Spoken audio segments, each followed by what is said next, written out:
Good morning बच्चों। चलिए आज हम लोग द लिविंग वर्ल्ड का नेक्स्ट लेक्चर दूसरा लेक्चर शुरू करते हैं। ठीक है, तो बिना समय को बर्बाद किए हुए हम लोग सीधे पॉइंट पे आते हैं। पिछले चैप्टर में हमने आपको क्या बताया था कि व्हाट इज़ लाइफ। क्या बताया था? What is life. तो पिछले चैप्टर में लाइफ की डिफिनीशन मैंने बताई थी। हालांकि मैंने आपको यह भी बताया था कि लाइफ को डिफाइन करना एक टफ काम है। लाइफ को हम एग्जैक्टली आप कह सकते हो वर्ड्स में नहीं बांध सकते, उसको सिर्फ कुछ कैरेक्टर्स के द्वारा हमने बताने की कोशिश की थी कि भाई रेस्पायरेशन है मतलब लाइफ है, कोई अगर एक्सक्रीशन कर रहा है मतलब लाइफ है। ठीक है, तो वो लाइफ किसी भी लिविंग ऑर्गेनिज्म में पाया जाता है। लाइफ यानी life is characteristic feature of living organisms. और ये लिविंग ऑर्गेनिजम्स कहां से आए? Non living. यानी पहले क्या था? पहले नॉन लिविंग एंटिटी था। उस नॉन लिविंग एंटिटी में हमने जोड़ दिया क्या? ए नंबर ऑफ लाइफ प्रोसेसेस। तो क्या बन गया? लिविंग एंटिटी बन गया। और इस तरीके से ये जो लिविंग है, जो लाइफ जिसके अंदर पाया जा रहा है, वो लिविंग या लाइफ का जो कैरेक्टराइजेशन है on the basis of presence of life processes. यानी किसी एक क्रिया की वजह से हम किसी को लिविंग नहीं कह सकते। यानी कोई सिर्फ न्यूट्रिशन करता है तो हम इसलिए लिविंग कहेंगे, ये गलत कैरेक्टर होगा। हम सिर्फ कोई रिप्रोडक्शन करता है इसलिए लिविंग कहेंगे, ऐसा नहीं है। तो किसी को हम लिविंग इसलिए कहते हैं क्योंकि उसमें ए नंबर ऑफ लाइफ प्रोसेसेस पाए जाते हैं। और ये नंबर ऑफ लाइफ प्रोसेसेस में मैंने कौन कौन से लाइफ प्रोसेसेस आपको बताए थे? Nutrition, respiration, excretion and osmoregulation, reproduction, control, coordination, consciousness and ability to respond, growth, development and repair, movement and locomotion।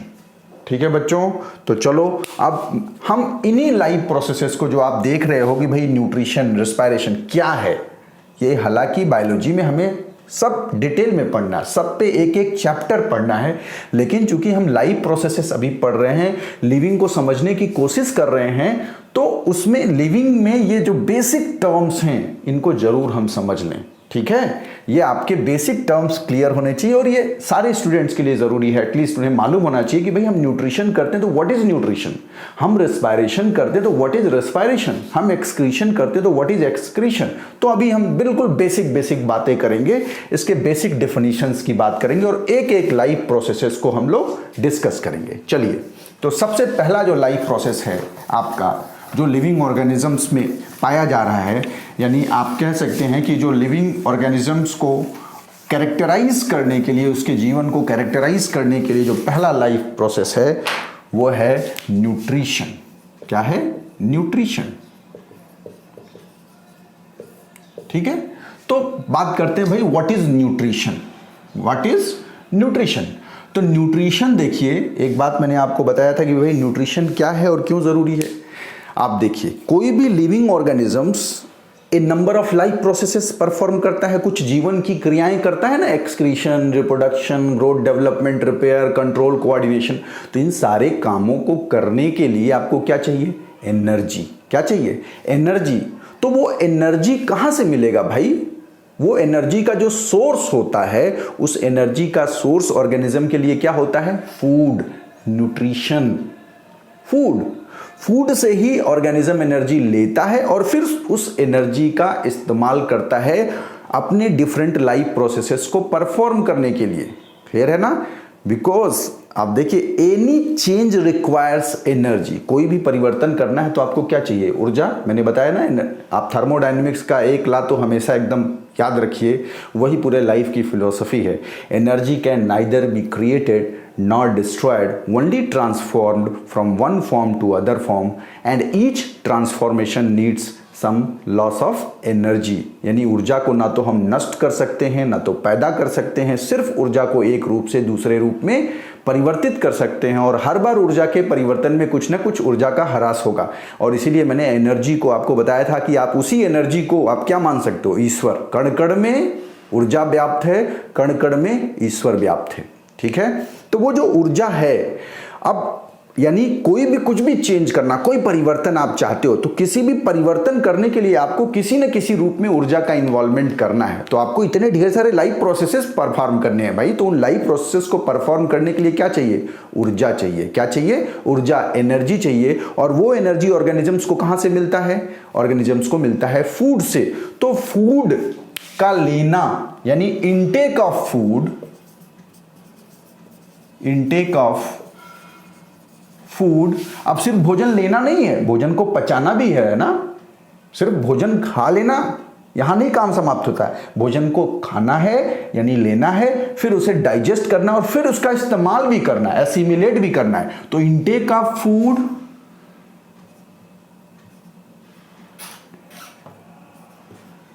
It's digestion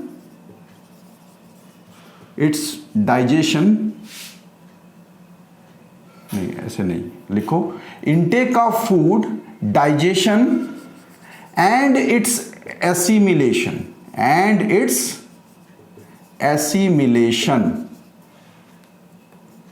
is called nutrition. Clear है? तो what is nutrition? Nutrition is simply intake of food, भोजन लेना, उसको digest करना। यानी what is digestion? देखिए ये सब डिटेल में पढ़ना है, अभी थोड़ा सा बता रहे हैं। What is digestion? Breakdown of complexer form of food into their monomeric or simpler form, absorbable form is called digestion. जैसे कार्बोहाइड्रेट है, तो कार्बोहाइड्रेट किससे मिलकर बना होता है? कार्बोहाइड्रेट मिलकर बना होता है किससे? Simple sugar. तो उसको सिंपल शुगर में या मोनोसैकेराइड में कन्वर्ट करना डाइजेशन है। फैट या फैट अगर है, लिपिड है, तो फैट को फैटी एसिड या ग्लिसरॉल में तोड़ना, ये डाइजेशन है। प्रोटीन को अमीनो एसिड में तोड़ना, ये डाइजेशन है। ठीक है? तो intake of food, digestion and its assimilation is called nutrition. Clear है? What is nutrition? तो अब अगर कोई पूछे कि what is nutrition, define nutrition as a life process, तो आप डिफाइन कर लेंगे। क्लियर है ना? तो ये आपका हो गया न्यूट्रिशन। अब न्यूट्रिशन में ही अगर मान लो कोई पूछ ले न्यूट्रिशन में व्हाट इज डाइजेशन, तो वो भी आप लिख ही लीजिए। डाइजेशन क्या हो गया? Digestion is breakdown of complexer form of food, complexer form of food into their simpler form or monomeric form is called digestion। Clear है ना? जैसे तो ये हो गया आपका डाइजेशन। जैसे फॉर एग्जांपल जो डिफरेंट न्यूट्रिएंट्स हैं, तो आप कहोगे सर ये न्यूट्रिएंट्स है, फिर से एक नया टर्म आप बोल दिए। तो व्हाट इज न्यूट्रिएंट्स भी समझ लो भाई। न्यूट्रिएंट्स क्या हैं? न्यूट्रिएंट्स, अब कोई पूछे कि भाई न्यूट्रिएंट्स क्या है, तो न्यूट्रिएंट्स और कुछ नहीं है, ये जो हम भोजन खाते हैं ना, फूड, इसी फूड के डिफरेंट इंग्रेडिएंट्स को हम न्यूट्रिएंट्स कहते हैं। Different ingredients of food is called nutrient. जैसे फूड में क्या है? कार्बोहाइड्रेट एक न्यूट्रिएंट है। फूड में क्या है? प्रोटीन एक न्यूट्रिएंट है। फूड में क्या है? फूड में आपका फैट एक न्यूट्रिएंट है। तो न्यूट्रिएंट को हम कैसे डिफाइन करेंगे? Different ingredients of food is called nutrients. ठीक है? तो अब इन न्यूट्रिएंट्स में अगर हम देखें तो इन न्यूट्रिएंट्स में क्या क्या है भाई? इन न्यूट्रिएंट्स में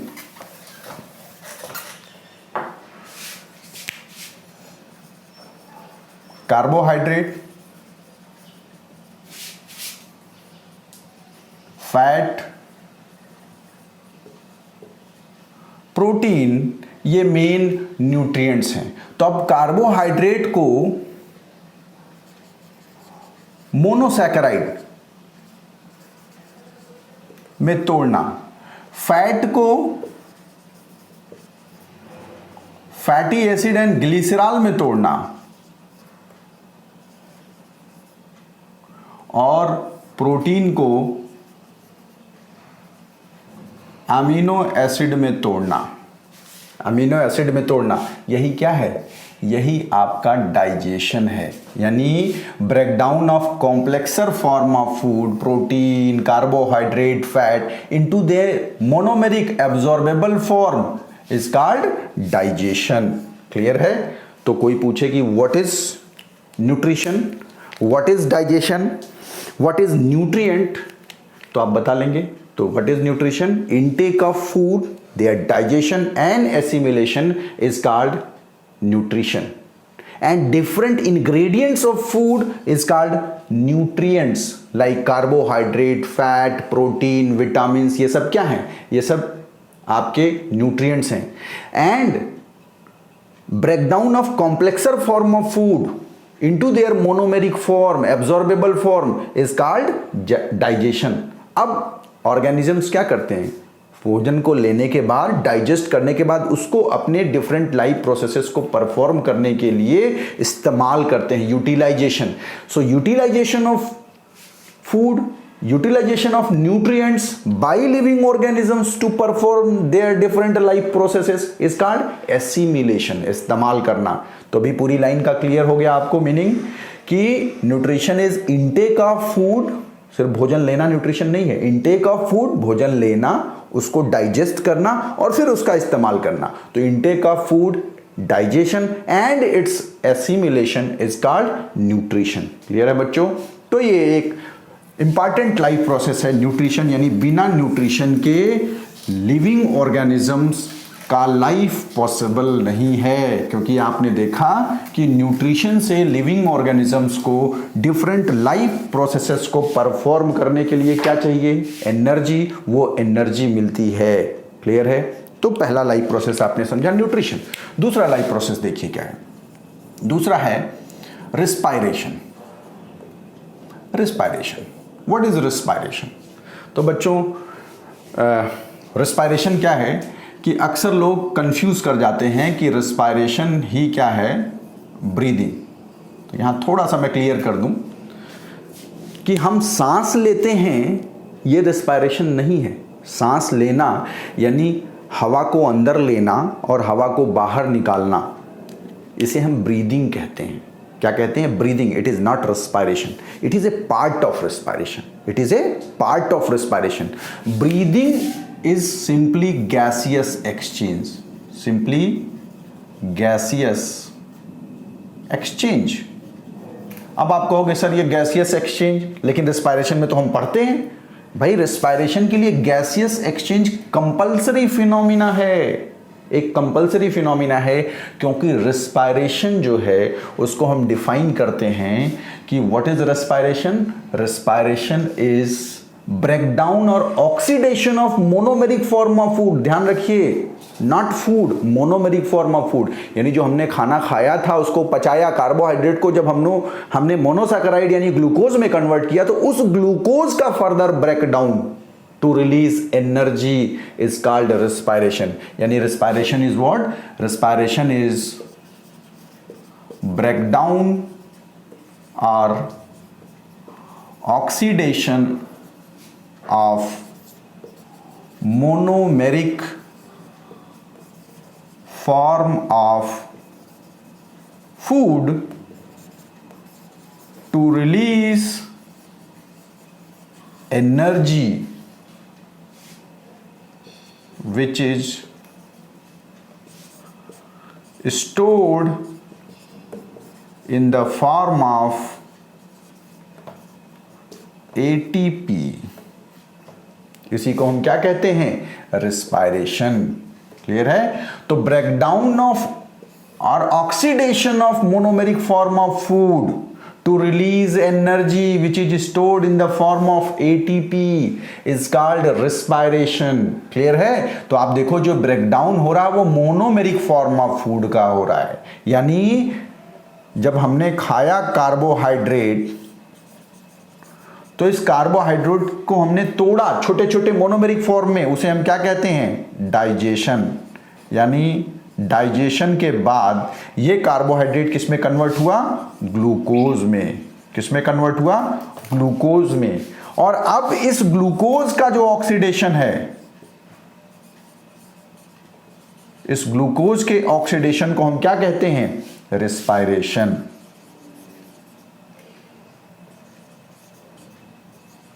क्लियर है? सो ऑक्सीडेशन और breakdown of glucose is called respiration. Clear है? टू रिलीज एनर्जी, यानी इसी को अब हम फर्दर इक्वेशन के फॉर्म में आपको दिखा रहे हैं कि यानी C6H12O6 ये क्या हो गया? ये हो गया आपका ग्लूकोज। अब इसको हमें ऑक्सीडाइज करना है, तो ऑक्सीडाइज करने के लिए, ऑक्सीडेशन करने के लिए आपको क्या करना पड़ेगा? ऑक्सीजन चाहिए। ऑक्सीडेशन के लिए आपको ऑक्सीजन चाहिए। तो glucose in presence of oxygen क्या करता है? इसका ब्रेकडाउन होता है। क्या होता है? इसका ब्रेकडाउन या इसका ऑक्सीडेशन होता है इस ग्लूकोज का। और ये glucose simple inorganic compound carbon dioxide और वाटर, यानी जिससे मिलके ये बना था, इसी आप देखिए फोटोसिंथेसिस फिनोमिना में कार्बन डाइऑक्साइड और वाटर से ही मिलके ग्लूकोज बनता है, वापस उसी कार्बन डाइऑक्साइड और वाटर में टूट गया और साथ में क्या रिलीज हुआ? एनर्जी। और वो एनर्जी 686 किलो कैलोरी के बराबर होती है। और यही 686 किलो कैलोरी एनर्जी ट्रांसफॉर्म होती है 38 एटीपी के फॉर्म में।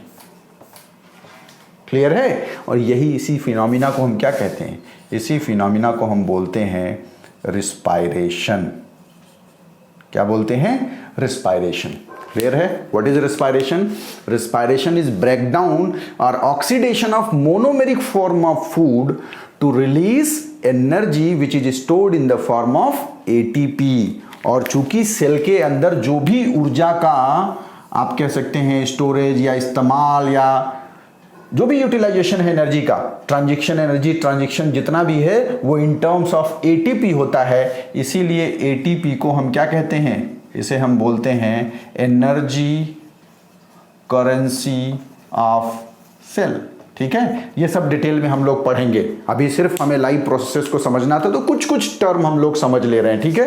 क्योंकि अभी एटीपी का फिर इसमें और भी बहुत सी चीजें इंक्लूड कर सकते हैं हम लोग कि भाई एटीपी का सिंथेसिस कहाँ होता है सेल के अंदर? माइटोकॉन्ड्रिया के अंदर। इसलिए माइटोकॉन्ड्रिया को हम power house of the cell कहते हैं। तो ये सारी चीजें हम लोग डिटेल में आगे पढ़ेंगे, आप परेशान मत होइए। अभी सिर्फ हम बेसिक्स की बात कर रहे हैं कि व्हाट इज रेस्पायरेशन। तो रेस्पायरेशन क्यों जरूरी है लिविंग ऑर्गेनिजम्स के लिए? समझिए, रिस्पायरेशन इसलिए जरूरी है कि जो हमने भोजन खाया था उसको खाने के बाद हमने डाइजेस्ट करके सिर्फ ग्लूकोज में कन्वर्ट किया कार्बोहाइड्रेट को। अब वो ग्लूकोज से आपको सीधे थोड़ी ना एनर्जी मिल जाएगी। जैसे पेट्रोल रखा है या डीजल रखा है या कोयला रखा है, तो क्या उससे हीट एनर्जी आपको तुरंत मिल जाती है? कब मिलती है? रखे रहने से थोड़ी ना मिलेगी एनर्जी। जब तक माने टंकी में, अगर आप सोचो बाइक के टंकी में फ्यूल भरा है पेट्रोल, तो क्या वो पेट्रोल भरा है इसलिए बाइक चल रही है? नहीं। जब तक आप उसको स्टार्ट नहीं करते हो, इग्निशन नहीं देते हो, जब तक आप उस पेट्रोल को जलाते नहीं हो, बर्न नहीं करते हो, तब तक हीट एनर्जी रिलीज नहीं करती। एग्जैक्टली ऐसा यहां भी है कि जो भोजन हम खा रहे हैं उसको खाने के बाद हमने क्या किया? डाइजेस्ट करके उसके मोनोमेरिक फॉर्म ग्लूकोज में कन्वर्ट तो कर दिया, लेकिन ग्लूकोज, कहते हैं glucose is the instant source of energy, प्रचार आता है टीवी पे आप देखो। तो क्या ग्लूकोज सिर्फ पी लेने से ग्लूकोज से सीधे एनर्जी मिल गई? नहीं। उस ग्लूकोज को फर्दर हमें ऑक्सीडाइज करना पड़ता है। उस ग्लूकोज को हमको क्या करना पड़ता है? फर्दर ऑक्सीडाइज करना पड़ता है। और ऑक्सीडाइज जब करते हैं उस ग्लूकोज को हम, तो एनर्जी निकलती है और वैसी एनर्जी का इस्तेमाल हम डिफरेंट लाइफ प्रोसेसेस को परफॉर्म करने के लिए करते हैं। यानी भोजन करना ही जरूरी नहीं है, भोजन करने के बाद उस भोजन का फर्दर रेस्पायरेशन होना जरूरी है, ब्रेकडाउन ऑक्सीडेशन होना जरूरी है, जिससे कि एनर्जी रिलीज हो, क्योंकि बिना ऊर्जा के जीवन संभव नहीं है। क्लियर है? और उसी ऊर्जा का इस्तेमाल, जो रेस्पायरेशन में एनर्जी निकल रही, जो एटीपी के फॉर्म में स्टोर हो रही है, उसी एटीपी का इस्तेमाल करके, उसी एनर्जी का इस्तेमाल करके living organisms different life processes perform करते हैं। क्लियर है? तो यही आपका हो गया क्या? रेस्पायरेशन। कोई डाउट? तो रेस्पायरेशन। अब एक और चीज थोड़ा सा यहां से जो मैंने अभी बताया था कि भाई ब्रीदिंग क्यों जरूरी है, तो ब्रीदिंग को मैंने कहा था it is not respiration, it is a part of respiration. तो देखो, breathing is a part of respiration. क्यों कह रहे हैं? क्योंकि आपको इस ग्लूकोज के ऑक्सीडेशन के लिए क्या चाहिए था? ऑक्सीजन। क्लियर है ना? और जब इस ग्लूकोज का हम ब्रेक डाउन कर ले रहे हैं तो क्या निकल रहा है, कार्बन डाइऑक्साइड। तो इसीलिए ब्रीदिंग को कुछ लोग कहते हैं कि intake of oxygen and exhale of carbon dioxide is called breathing. लेकिन मैं कहता हूं बच्चों थोड़ा करेक्ट करो, intake of oxygen and exhale of carbon dioxide ये उतना सही नहीं है, क्योंकि हमारे नाक में कोई छन्नी नहीं लगी है कि सिर्फ हम ऑक्सीजन अंदर लेते हैं और सिर्फ कार्बन डाइऑक्साइड बाहर निकालते हैं। Actually we inhale air in which oxygen amount of oxygen is more, and we exhale air in which amount of carbon dioxide is more.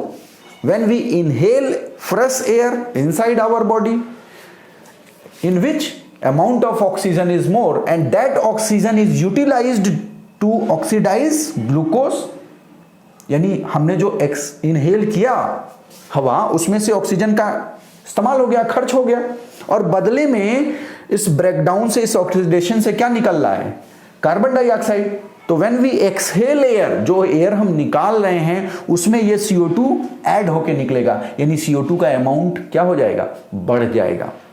Clear है? इसलिए हमें क्या करना चाहिए, we inhale air in which amount of oxygen is more and we exhale air in which amount of carbon dioxide is more, and this gaseous exchange, intake and exhale, this gaseous exchange for respiration is called breathing. So breathing is a part of respiration, not respiration. Clear है? समझ में आ गया? तो चलो हम लोगों ने next life process respiration देखा। चलो बहुत डिटेल में पढ़ना बेटा, पूरा एनिमल्स में आप ब्रीदिंग पूरा एक चैप्टर ह्यूमन रेस्पिरेटरी सिस्टम पढ़ते हो, और बॉटनी में आप सेलुलर रेस्पिरेशन चैप्टर पढ़ते हो। तो अभी चिंता करने की जरूरत नहीं है कि बस सर रेस्पिरेशन इतना ही है, नहीं, ये सिर्फ बेसिक डेफिनेशन है कि अब आपसे अगर कोई पूछे कि व्हाट इज रेस्पिरेशन तो एटलीस्ट बेसिक्स आप ब्रीफ कर दो। इतने से एग्जामिनर या जो पूछने वाला है वो समझ जाएगा कि आपको समझ है कि रेस्पिरेशन क्या है, क्यों जरूरत है रेस्पिरेशन, ये भी समझ आपको है कि भाई रेस्पिरेशन अगर नहीं होगा तो एनर्जी नहीं निकलेगी, एटीपी नहीं बनेगा, और एनर्जी नहीं निकलेगी, एटीपी नहीं बनेगा, तो जो लिविंग ऑर्गेनिजम्स हैं वो अपने लाइफ प्रोसेसेस को परफॉर्म नहीं कर पाएंगे। क्लियर है? तो ये आपका हो गया रेस्पिरेशन। चलिए नेक्स्ट लाइफ प्रोसेस की बात करेंगे हम लोग। नेक्स्ट लाइफ प्रोसेस जो आपके सामने है वो है एक्सक्रीशन। नेक्स्ट लाइफ प्रोसेस क्या है? एक्सक्रीशन। ठीक है? और एक्सक्रीशन बेसिकली जब भी एक्सक्रीशन की बात करते हैं तो इसी के साथ हम लिखते हैं ऑस्मो रेगुलेशन। ठीक है? तो अभी बहुत डिटेल में नहीं जाएंगे, बेसिक्स की ही बात करेंगे। What is excretion? What is excretion? How you will define excretion? तो देखिए एक्सक्रीशन क्या है। जितने भी लिविंग ऑर्गेनिजम्स हैं वो लिविंग ऑर्गेनिजम्स आपने देखा वो न्यूट्रिशन करते हैं, वो रेस्पिरेशन करते हैं।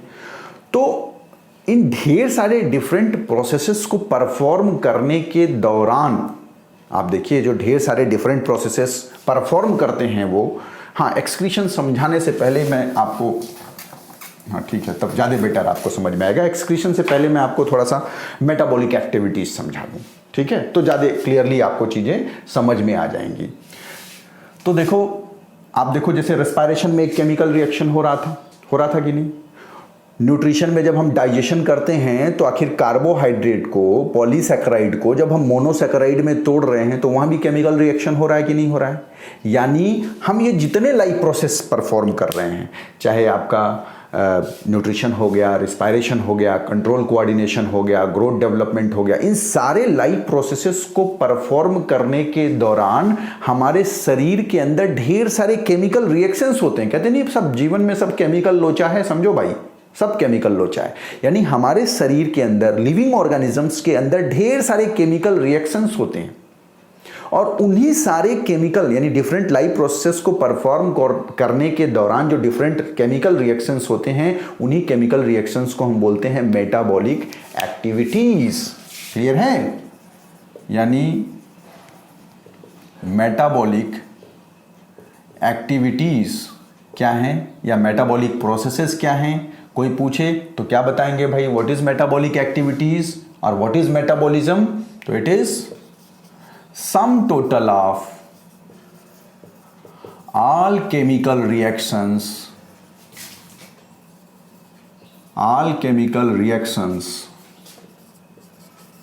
performed in any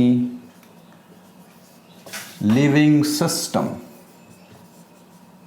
किसी लिविंग सिस्टम में होने वाले सारे केमिकल रिएक्शंस को अगर मिला दो तो उन्हीं को हम बोलते हैं मेटाबॉलिक एक्टिविटीज और मेटाबॉलिज्म। क्लियर है? और ये metabolism it is compulsory for all living organisms, यानी इसका कोई एक्सेप्शन आपको नहीं मिलेगा। आपको ग्रोथ डेवलपमेंट का एक्सेप्शन मिल सकता है, रिप्रोडक्शन का एक्सेप्शन मिल सकता है कि भाई फला लिविंग ऑर्गेनिज्म रिप्रोडक्शन नहीं करता है या फला सिस्टम ग्रोथ नहीं करता है, आपको सबका कुछ ना कुछ एक्सेप्शन, ये मूवमेंट करता है तो ये लोकोमोशन नहीं करता है, इसका एक्सेप्शन मिल जाएगा। जितने लाइफ प्रोसेस आप देख रहे हो अभी हम डिस्कस भी करेंगे, लेकिन कोई लिविंग ऑर्गेनिज्म ऐसा नहीं मिलेगा जिसमें मेटाबॉलिज्म ना हो, मतलब केमिकल लोचा ना हो। क्यों? तो आप समझिए क्यों, कारण क्यों है। क्योंकि मेटाबॉलिज्म कोई एक चीज नहीं, वो मेटाबॉलिज्म एक तरह से आप कह सकते हो कि डिफरेंट, मैंने कहा था ना कि किसी लिविंग ऑर्गेनिज्म को लिविंग तब कहेंगे जब वो a number of life processes perform करेगा, एक कोई क्रिया नहीं। तो वो जो a number of life processes हैं, उस a number of life processes के दौरान वो ढेर सारे केमिकल रिएक्शंस ही तो परफॉर्म करता है, यानी मेटाबॉलिज्म ही तो करता है। यानी सारे लाइफ प्रोसेसेस के दौरान होने वाले केमिकल रिएक्शन को ही हम क्या कह रहे हैं, मेटाबॉलिक एक्टिविटी। यानी metabolism means all chemical reactions during different life processes, यानी हम सारे लाइफ प्रोसेसेस को इंक्लूड कर रहे हैं इस मेटाबॉलिज्म में। इसलिए metabolism is a compulsory characteristic feature of all living organisms. कोई लिविंग सिस्टम ऐसा नहीं मिलेगा जिसमें मेटाबॉलिज्म ना हो, ऐसे मेटाबॉलिक एक्टिविटीज ना हो। क्लियर है? So sum total of all chemical reactions performed in any living system is called metabolic activities और मेटाबॉलिज्म। अब ये जो मेटाबॉलिज्म और मेटाबॉलिक एक्टिविटीज जो हैं, इनको आप दो कैटेगरी में बांट सकते हो। एक हो गया एनाबॉलिज्म और एनाबॉलिक एक्टिविटीज, और दूसरा हो गया कैटाबॉलिज्म और कैटाबॉलिक एक्टिविटीज। क्लियर है ना? तो आप देखो केमिकल रिएक्शन के दौरान दो ही चीजें तो होती है कि भाई कोई बड़ी चीज टुकड़ों में टूट गई छोटे छोटे, या कई छोटे छोटी चीजें जुड़ के एक बड़ी चीज बन गई। ये देखो, ये चार एंटिटीज हैं अलग अलग, चारों को अलग कर दीजिए और चारों को जोड़ दीजिए, तो ये हो गया सिंथेसिस, और चारों को तोड़ दीजिए तो ये हो गया ब्रेकडाउन। तो ही चीज तो होगा ना, सिंथेसिस या ब्रेकडाउन, मेजॉरिटी में यही समझो। यानी ऐसे समझो, एक और सिंपल एग्जांपल आपको देते हैं, जैसे लड्डू। लड्डू को अगर तोड़ दो नुक्ती में तो वो क्या हो गया, ब्रेकडाउन। तोड़ दिया आपने ना, यानी किसी बिगर एंटिटी को आपने छोटे छोटे टुकड़ों में तोड़ दिया। तो याद करने का तरीका मैं बच्चों को बताता हूं कि कैटाबॉलिज्म याद करो कटना। क्या याद करो? कटना। कैटाबॉलिज्म मतलब कटना, मतलब ब्रेकडाउन। कटना मतलब ब्रेकडाउन। ठीक? यानी कैटाबॉलिज्म में क्या होता है, कोई बड़ी एंटिटी छोटे छोटे कॉन्स्टिट्यूएंट पार्ट्स में अगर टूटता है तो उसे हम कहेंगे कैटाबॉलिज्म और कैटाबॉलिक एक्टिविटी। और एनाबॉलिज्म उसका उल्टा, इसमें सिंथेसिस होगी। एनाबॉलिज्म में क्या होगा, इसमें सिंथेसिस होगा। सिंथेसिस होगा कैसे, यानी उसका यहां लड्डू था, लड्डू टूट गया नुक्ती में, अब यहां उल्टा है, छोटे छोटे जो नुक्ती हैं उन नुक्ती को जोड़ के हमने क्या बना दिया, लड्डू। ये हो गया एनाबॉलिज्म। क्या हो गया, एनाबॉलिज्म। एक सिंपल एग्जांपल हुआ। अभी आप लड्डू और नुक्ती एग्जाम में नहीं लिख सकते हो, एग्जाम में लिखना भी मत, ये सिर्फ आपकी अंडरस्टैंडिंग को बढ़ाने के लिए एग्जांपल दिया जा रहा है। ठीक है, समझने के लिए कि सम total of all chemical reactions, और केमिकल रिएक्शंस के दौरान दो ही चीजें हो सकती है। केमिकल रिएक्शंस के दौरान यानी सिंथेसिस हो सकती है किसी चीज की, या ब्रेकडाउन हो सकता है। अगर ब्रेकडाउन होगा, कटना होगा, मतलब कैटाबॉलिज्म, कैटाबॉलिक एक्टिविटी। जैसे लड्डू को नुक्ती में तोड़ दिया, कंस्टिट्यूएंट पार्ट में तोड़ दिया। एनाबॉलिज्म मतलब सिंथेसिस, सिंथेसिस मतलब नुक्ती से लड्डू बना दिया, यानी स्मॉलर कंपोनेंट्स को जोड़ के एक बड़ा बिगर कंपोनेंट बना दिया। क्लियर है? तो एटलीस्ट इतनी चीज तो दिमाग में आ गई होगी कि मेटाबॉलिज्म में एनाबॉलिज्म मीन्स सिंथेसिस और catabolism means breakdown. Synthesis means what is? It is combination of simpler components to form a bigger component. What is catabolism? Breakdown of a bigger component into simpler components, it is called catabolism. तो अब थोड़ा इसका हम exact example लेते हैं, किसी living organism में होने वाले कुछ जो मेटाबॉलिक एक्टिविटीज हैं उन्हीं का एग्जांपल लेके आपको एनाबॉलिज्म और कैटाबॉलिज्म समझाते हैं। तो देखिए एनाबॉलिज्म की पहले बात कर लेते हैं, सिंथेसिस नहीं, पहले सिंथेसिस करते हैं फिर ब्रेकडाउन करते हैं। तो एनाबॉलिज्म का जो एग्जांपल है सबसे अच्छा वो है फोटोसिंथेसिस। क्या है? फोटोसिंथेसिस। क्या है भाई? What is photosynthesis? Definition class 6-7 से पढ़ते आ रहे हो। Photosynthesis, the process by which green plants prepare their food using simple inorganic components, carbon dioxide and water in presence of sunlight and chlorophyll is called photosynthesis। Clear है? यानी इसी को जो मैंने अभी वर्ड्स में बोला है अब आपको एक इक्वेशन में मैं लिख रहा हूं। What is photosynthesis? The process by which green plants prepare their food that is glucose using simple inorganic components. वो सिंपल इनऑर्गेनिक कंपोनेंट्स क्या इस्तेमाल करता है पौधा? Carbon dioxide and water in presence of, किसकी प्रेजेंस में? Sunlight and chlorophyll. Sunlight and chlorophyll. Sunlight और chlorophyll के बाद बनाया क्या वो? Glucose C6H12O6, that is food. और साथ में oxygen as a by product निकलता है। Oxygen as a by product gaseous form में निकल जाता है। कभी भी ध्यान दीजिएगा, ये ऑक्सीजन फोटोसिंथेसिस का मेन प्रोडक्ट नहीं, मेन प्रोडक्ट ये ग्लूकोज है। पौधा अपनी गरज से सिर्फ ग्लूकोज बनाता है, ऑक्सीजन तो निकल जाता बाय डिफॉल्ट। तो ऐसा ना सोचिएगा कि पौधा ऑक्सीजन आपके लिए निकालता है। पौधा फोटोसिंथेसिस करता है अपने लिए, ग्लूकोज बनाने के लिए, by default as a by product उसमें ऑक्सीजन निकलता है जिसका इस्तेमाल हम करते हैं। क्लियर है? इतनी बात समझ में आ गई होगी। तो आप देखिए यहाँ क्या हो रहा है, यहाँ सिंथेसिस हो रही है। क्या हो रही है? सिंथेसिस, यानी simple inorganic component carbon dioxide और वाटर मिलके क्या बन गया? ग्लूकोज। तो ये हो गया एनाबॉलिज्म। क्या हो गया? एनाबॉलिज्म। क्लियर है? Anabolism, what is anabolism? What is anabolic activity? Clear है? अब देखो, अब ये जो एनाबॉलिज्म हुआ है, एनाबॉलिक एक्टिविटी हुई, तो इसी का उल्टा कैटाबॉलिज्म। और आप याद करो, अगर ये इक्वेशन थोड़ा ध्यान दे रहे होगे तो मैं रिस्पिरेशन अभी इसी के पहले पढ़ाया हूं। देखो रिस्पिरेशन जो था इक्वेशन इसी का जस्ट उल्टा था कि ग्लूकोज को ऑक्सीजन की प्रेजेंस में हम ऑक्सीडाइज कर रहे थे तो कार्बन डाइऑक्साइड, वाटर और एनर्जी निकल रही थी। कितना, मतलब आप कह सकते हैं कितना ब्यूटीफुल इक्वेशन है जो आपको सिंथेसिस यानी निर्माण और आप कह सकते हैं एक तरफ निर्माण को दिखा रहा है, दूसरी तरफ ब्रेकडाउन को दिखा रहा है। वो कितना ब्यूटीफुली दिख रहा है यहाँ पे कि ये देखिए, यहाँ पे ये जो सनलाइट की लाइट एनर्जी कंजर्व हुई, पौधे ने इस्तेमाल की, कंजर्व की इस ग्लूकोज में। कहीं ना कहीं ये सनलाइट की लाइट एनर्जी इस ग्लूकोज में आ गई और रिस्पायरेशन के दौरान वापस जो इस ग्लूकोज के फॉर्म में एनर्जी कंजर्व हुई थी, उसी ग्लूकोज को जब हमने तोड़ा, ऑक्सीडाइज किया, तो वही एनर्जी निकल गई जिसको सेल ने लिविंग ऑर्गेनिजम्स में अपने लाइफ प्रोसेसेस को परफॉर्म करने में इस्तेमाल किया। यानी कैटाबॉलिज्म का जो ब्रेकडाउन का जो एग्जाम्पल होगा वो होगा रिस्पायरेशन। क्या होगा? रिस्पायरेशन। और रिस्पायरेशन के दौरान क्या होगा? इसी का जस्ट उल्टा इक्वेशन हो जाएगा। देखिए,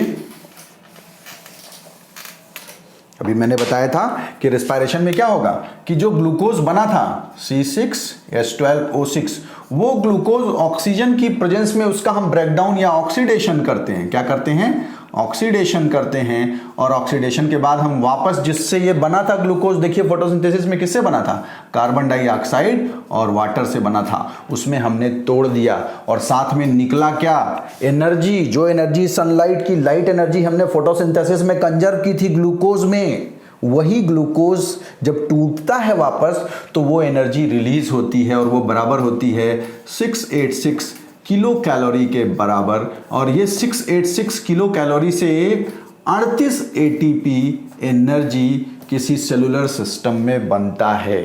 क्लियर है? तो ये आपका रिस्पायरेशन है, जिसके दौरान देखिए आप क्या हो रहा है, एक बड़ी एंटिटी छोटे छोटे टुकड़ों में टूट रही है, ब्रेकडाउन हो रहा है, इसलिए हम इसे क्या कहेंगे, कैटाबॉलिज्म। क्लियर है? अब आप कहोगे सर मेटाबॉलिक एक्टिविटी आपने बीच में घुसा क्यों दिया? तो उसका कारण है, अगर मेटाबॉलिक एक्टिविटी नहीं समझते आप तो आप एक्सक्रीशन डिफाइन नहीं कर पाते, क्योंकि एक्सक्रीशन का डेफिनेशन ही यही होता है कि भैया जो हम तोड़ फोड़ करते हैं। चलिए अब एक्सक्रीशन की बात कर लेते हैं। आपको मेटाबॉलिक एक्टिविटी समझ में आ गई होगी, कैटाबॉलिज्म एनाबॉलिज्म समझ में आ गया होगा। तो अब थोड़ा हम लोग बात करते हैं एक्सक्रीशन की, और आपको समझ भी आ जाएगा कि क्यों मैंने आपको मेटाबॉलिक एक्टिविटी पहले बताई कि सर आप तो एक्सक्रीशन पढ़ा रहे थे, अचानक आपने मेटाबॉलिक एक्टिविटी बीच में घुसा दिया। तो अभी आपको कारण समझ में आ जाएगा। अब देखिए एक्सक्रीशन को डिफाइन करते हैं। एक्चुअली ये इतना ब्रॉड है कि अगर हम बात करें तो क्लास बहुत खिंच जाएगी, लेकिन चूंकि हम लाइफ प्रोसेसेस का भी इंट्रोडक्टरी, लिविंग वर्ड का इंट्रोडक्टरी चीज़ पढ़ रहे हैं, तो सिर्फ चीज़ों को समझना हमें, और थोड़ा मेरा पर्पज है कि बायोलॉजी में आपका इंटरेस्ट डेवलप हो जाए, आप अपने अंदर होने वाले लिविंग ऑर्गेनिजम्स के अंदर होने वाली चीज़ों को समझ पाएँ, जिससे आप उससे अपने आप को जोड़ पाएँ। ठीक है? तो ये बहुत छोटी छोटी चीज़ें हैं जो आपको जाननी चाहिए, सभी को जाननी चाहिए। मैथ्स का स्टूडेंट हो या बायो का स्टूडेंट, ये मायने नहीं रखता है, सभी को ये बेसिक चीज़ें जाननी चाहिए। ठीक है? तो चलिए एक्सक्रीशन की बात कर लें। What is excretion? तो आप देखिए, मैंने कहा कि मेटाबॉलिक एक्टिविटीज़ क्या है, सम total of all chemical reactions performed in any living system. तो उस जो केमिकल लोचा केमिकल रिएक्शंस हो रहे हैं, उन केमिकल रिएक्शंस में दो ही चीज़ तो हो रहा था, या तो सिंथेसिस हो रही थी और या तो ब्रेकडाउन हो रहा था। तो भैया ये जो तोड़ फोड़ होता है, इस तोड़ फोड़ के दौरान वेस्ट भी तो निकलता होगा। आप देखिए, कोई चीज़ आप बनाते हो, निर्माण करते हो या तोड़ फोड़ करते हो, तो दोनों के दौरान कुछ ना कुछ वेस्ट निकलता है ना।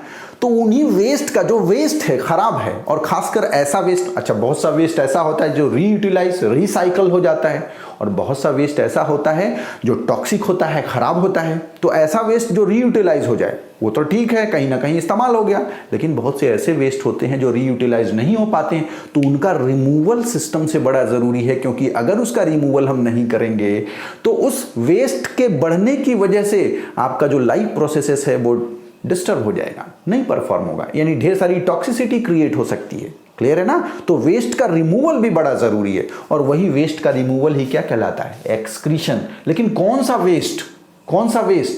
वेस्ट मेटाबॉलिक वेस्ट, यानी केमिकल लोचा के दौरान, सिंथेसिस और ब्रेकडाउन के दौरान जो मेटाबॉलिक वेस्ट बनते हैं, उनके रिमूवल को हम क्या कहते हैं, एक्सक्रीशन। तो अभी समझ में आ गया होगा, क्योंकि अभी हम इसमें मेटाबॉलिक वेस्ट यूज करते हैं, तो आप कहते हो व्हाट इज मेटाबॉलिक वेस्ट। तो अभी समझ में आ गया होगा मेटाबॉलिक वेस्ट क्या है। मेटाबॉलिक वेस्ट मतलब जो केमिकल रिएक्शंस हमारे शरीर के अंदर हो रहे हैं, लिविंग सिस्टम के अंदर हो रहे हैं, उसके दौरान बनने वाले वेस्ट, चाहे कैटाबॉलिज्म हो चाहे एनाबॉलिज्म, उसके दौरान बनने वाले वेस्ट, यानी excretion is what, excretion is removal of metabolic waste. अब इस मेटाबॉलिक वेस्ट में देखो कई चीज आता है, वो एक्सक्रीशन पढ़ेंगे तो डिटेल में पढ़ेंगे, लेकिन यहां थोड़ा हम फोकस कर लेते हैं रिमूवल ऑफ मेटाबॉलिक वेस्ट। उस वेस्ट में मैंने बताया ना कि बहुत से वेस्ट होते हैं वो लेस टॉक्सिक होते हैं, ये रीयूटिलाइज होते हैं, और बहुत से जो नहीं रीयूटिलाइज हो पाते हैं, टॉक्सिक होते हैं। तो उस मेटाबॉलिक वेस्ट में जो नाइट्रोजनस वेस्ट होता है वो एक्चुअली टॉक्सिक नेचर का होता है, अमोनिया, यूरिया, ये सब टॉक्सिक नेचर का होता है। तो ऐसे टॉक्सिक नाइट्रोजनस वेस्ट का शरीर से रिमूवल बहुत जरूरी है। So removal of metabolic waste. अब इसमें मैं एक चीज जोड़ दे रहा हूं, mainly nitrogenous waste from our body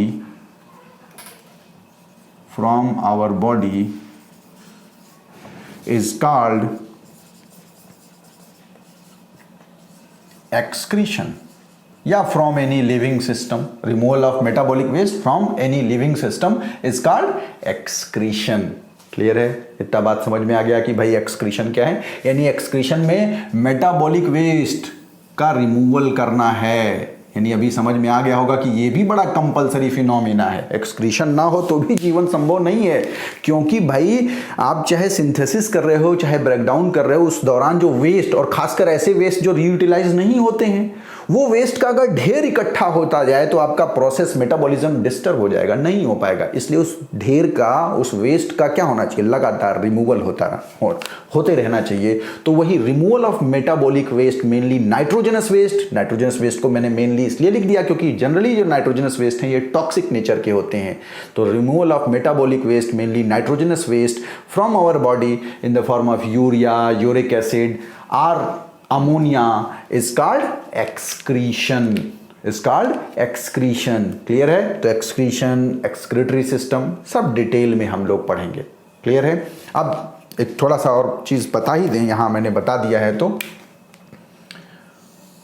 nitrogenous waste, अब ये जो नाइट्रोजनस वेस्ट है किस रूप में रिमूव होता है? ये रिमूव होता है generally in the form of ammonia, urea या यूरिक एसिड के फॉर्म में, ठीक है। और ये तीनों चीजों को रिमूव करने के लिए जनरली जो ऑर्गेनिज्म है वो इस्तेमाल करता है क्या, वाटर। यानी वाटर में डिसॉल्व करके ऑर्गेनिज्म अपने शरीर से इन चीजों को निकालता है। Dissolve in water and then removed from body। भाई चूंकि ये टॉक्सिक नेचर के हैं ना, तो इनकी टॉक्सिसिटी को रिड्यूस करके, उनको डाइल्यूट करके, वाटर में उसको घोल के, उसको डाइल्यूट करके तब शरीर से निकाला जाता है ये वेस्ट, क्लियर है। यानी कोई लिविंग ऑर्गेनिज्म ये जो नाइट्रोजनस वेस्ट है उसको जब निकालेगा तो उसको किसकी जरूरत होगी, पानी की जरूरत होगी। किसकी जरूरत होगी, पानी की जरूरत होगी। इसीलिए एक्सक्रीशन के साथ हमेशा हम एक चीज और पढ़ते हैं, क्या पढ़ते हैं, ऑस्मोरेगुलेशन। क्या पढ़ते हैं, ऑस्मोरेगुलेशन पढ़ते हैं ना। एक्सक्रीशन एंड ऑस्मोरेगुलेशन, जहां देखिए एक्सक्रीशन लिखा रहता है वहां साथ में लिखा रहता है एंड ऑस्मोरेगुलेशन। तो इस एक्सक्रीशन के साथ ऑस्मोरेगुलेशन हम इसलिए पढ़ते हैं कि ये नाइट्रोजनस वेस्ट को हम रिमूव करते हैं पानी में डिसॉल्व करके, क्लियर है। तो अब पानी में डिसॉल्व करके, यानी शरीर के अंदर पानी जो अवेलेबल है, कहीं ना कहीं वो पानी या वाटर आप कह सकते हैं जीवन का आधार है, क्योंकि हमारे शरीर का जो सबसे छोटा इकाई है वो सेल है, और उस सेल के अंदर क्या होता है, प्रोटोप्लाज्म, जिसे हम जीव द्रव्य कहते हैं, लिविंग फ्लूइड कहते हैं। उस लिविंग फ्लूइड प्रोटोप्लाज्म का 90% वाटर ही तो होता है। यानी बिना जीवन, बिना पानी के वाटर, बिना वाटर के, बिना पानी के प्रोटोप्लाज्म नहीं संभव है, और बिना प्रोटोप्लाज्म के सेल नहीं संभव है, बिना सेल के जीवन नहीं संभव है। यानी बिना वाटर के आप लाइफ नहीं एज्यूम कर सकते हो। तो ये जो वाटर का अमाउंट है, इस वाटर का अमाउंट मेंटेन रखना सेल के अंदर, वाटर का अमाउंट मेंटेन रखना सेल के अंदर, उसी को हम ऑस्मोरेगुलेशन कहते हैं। तो चलिए थोड़ा सा डेफिनेशन आपको ऑस्मोरेगुलेशन की बता देते हैं। ऑस्मोरेगुलेशन की भी डेफिनेशन हम थोड़ा सा बता देते हैं आपको। What is osmoregulation?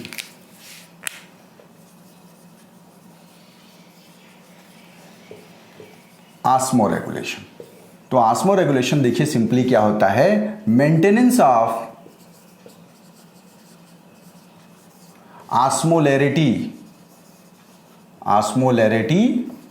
और fluidity in a living system is called osmoregulation. बच्चों बहुत डिटेल में नहीं जाएंगे वरना बहुत खिंच जाएगी क्लास, तो बस इतना ही समझने की कोशिश करते हैं और उसको सिर्फ कनेक्ट करते हैं। जो आपको इन्फॉर्मेशन मैंने अभी दिया है कि भाई किसी भी ऑर्गेनिज्म का जो सबसे छोटा इकाई जो यूनिट होता है वो क्या होता है, सेल होता है। और उस सेल के अंदर जो जीव द्रव्य है जिसकी वजह से सेल लिविंग है, उसे हम क्या कहते हैं, प्रोटोप्लाज्म कहते हैं।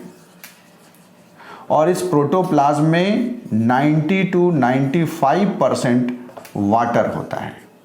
90 to 95% क्या होता है? वाटर। यानी सेल के अंदर जो प्रोटोप्लाज्म है वो प्रोटोप्लाज्म वाटर का अमाउंट एक खास नीड जो चाहिए उतना होना चाहिए। यानी प्रोटोप्लाज्म जो है जिसे हम जीव द्रव्य कह रहे हैं, वो प्रोटोप्लाज्म सेल के अंदर जरूरत से ज्यादा अगर गाढ़ा हो जाएगा, मतलब उसमें पानी बहुत कम हो गया, बहुत गाढ़ा हो गया, तो भी सेल मर सकता है। और जरूरत से ज्यादा फीका हो गया, पानी बहुत ज्यादा हो गया, तो भी सेल सर्वाइव नहीं करेगा। यानी उसके सर्वाइवल के लिए एक खास तरह का कंसंट्रेशन, प्रोटोप्लाज्म का एक गाढ़ापन चाहिए। तो वो कंसंट्रेशन मेंटेन करना, maintenance of osmolarity, maintenance of fluidity, जो प्रोटोप्लाज्म उसकी फ्लूइडिटी मेंटेन करना, जो एक कांस्टेंट गाढ़ापन है, फ्लूइडिटी है, वो मेंटेन करना। तो मेंटेनेंस ऑफ ऑस्मोलरिटी और fluidity of any living system is called osmoregulation. और सेल के अंदर जो ये ऑस्मोरेगुलेशन है उसको करने में आपका वैक्यूल मदद करता है, जो हम डिटेल पढ़ेंगे बाद में। ठीक है, इसको यहीं हम खत्म करते हैं। क्लियर है? तो चूंकि एक्सक्रीशन के साथ ऑस्मोरेगुलेशन पढ़ते हैं, कनेक्शन मैंने आपको बता दिया। Excretion is what?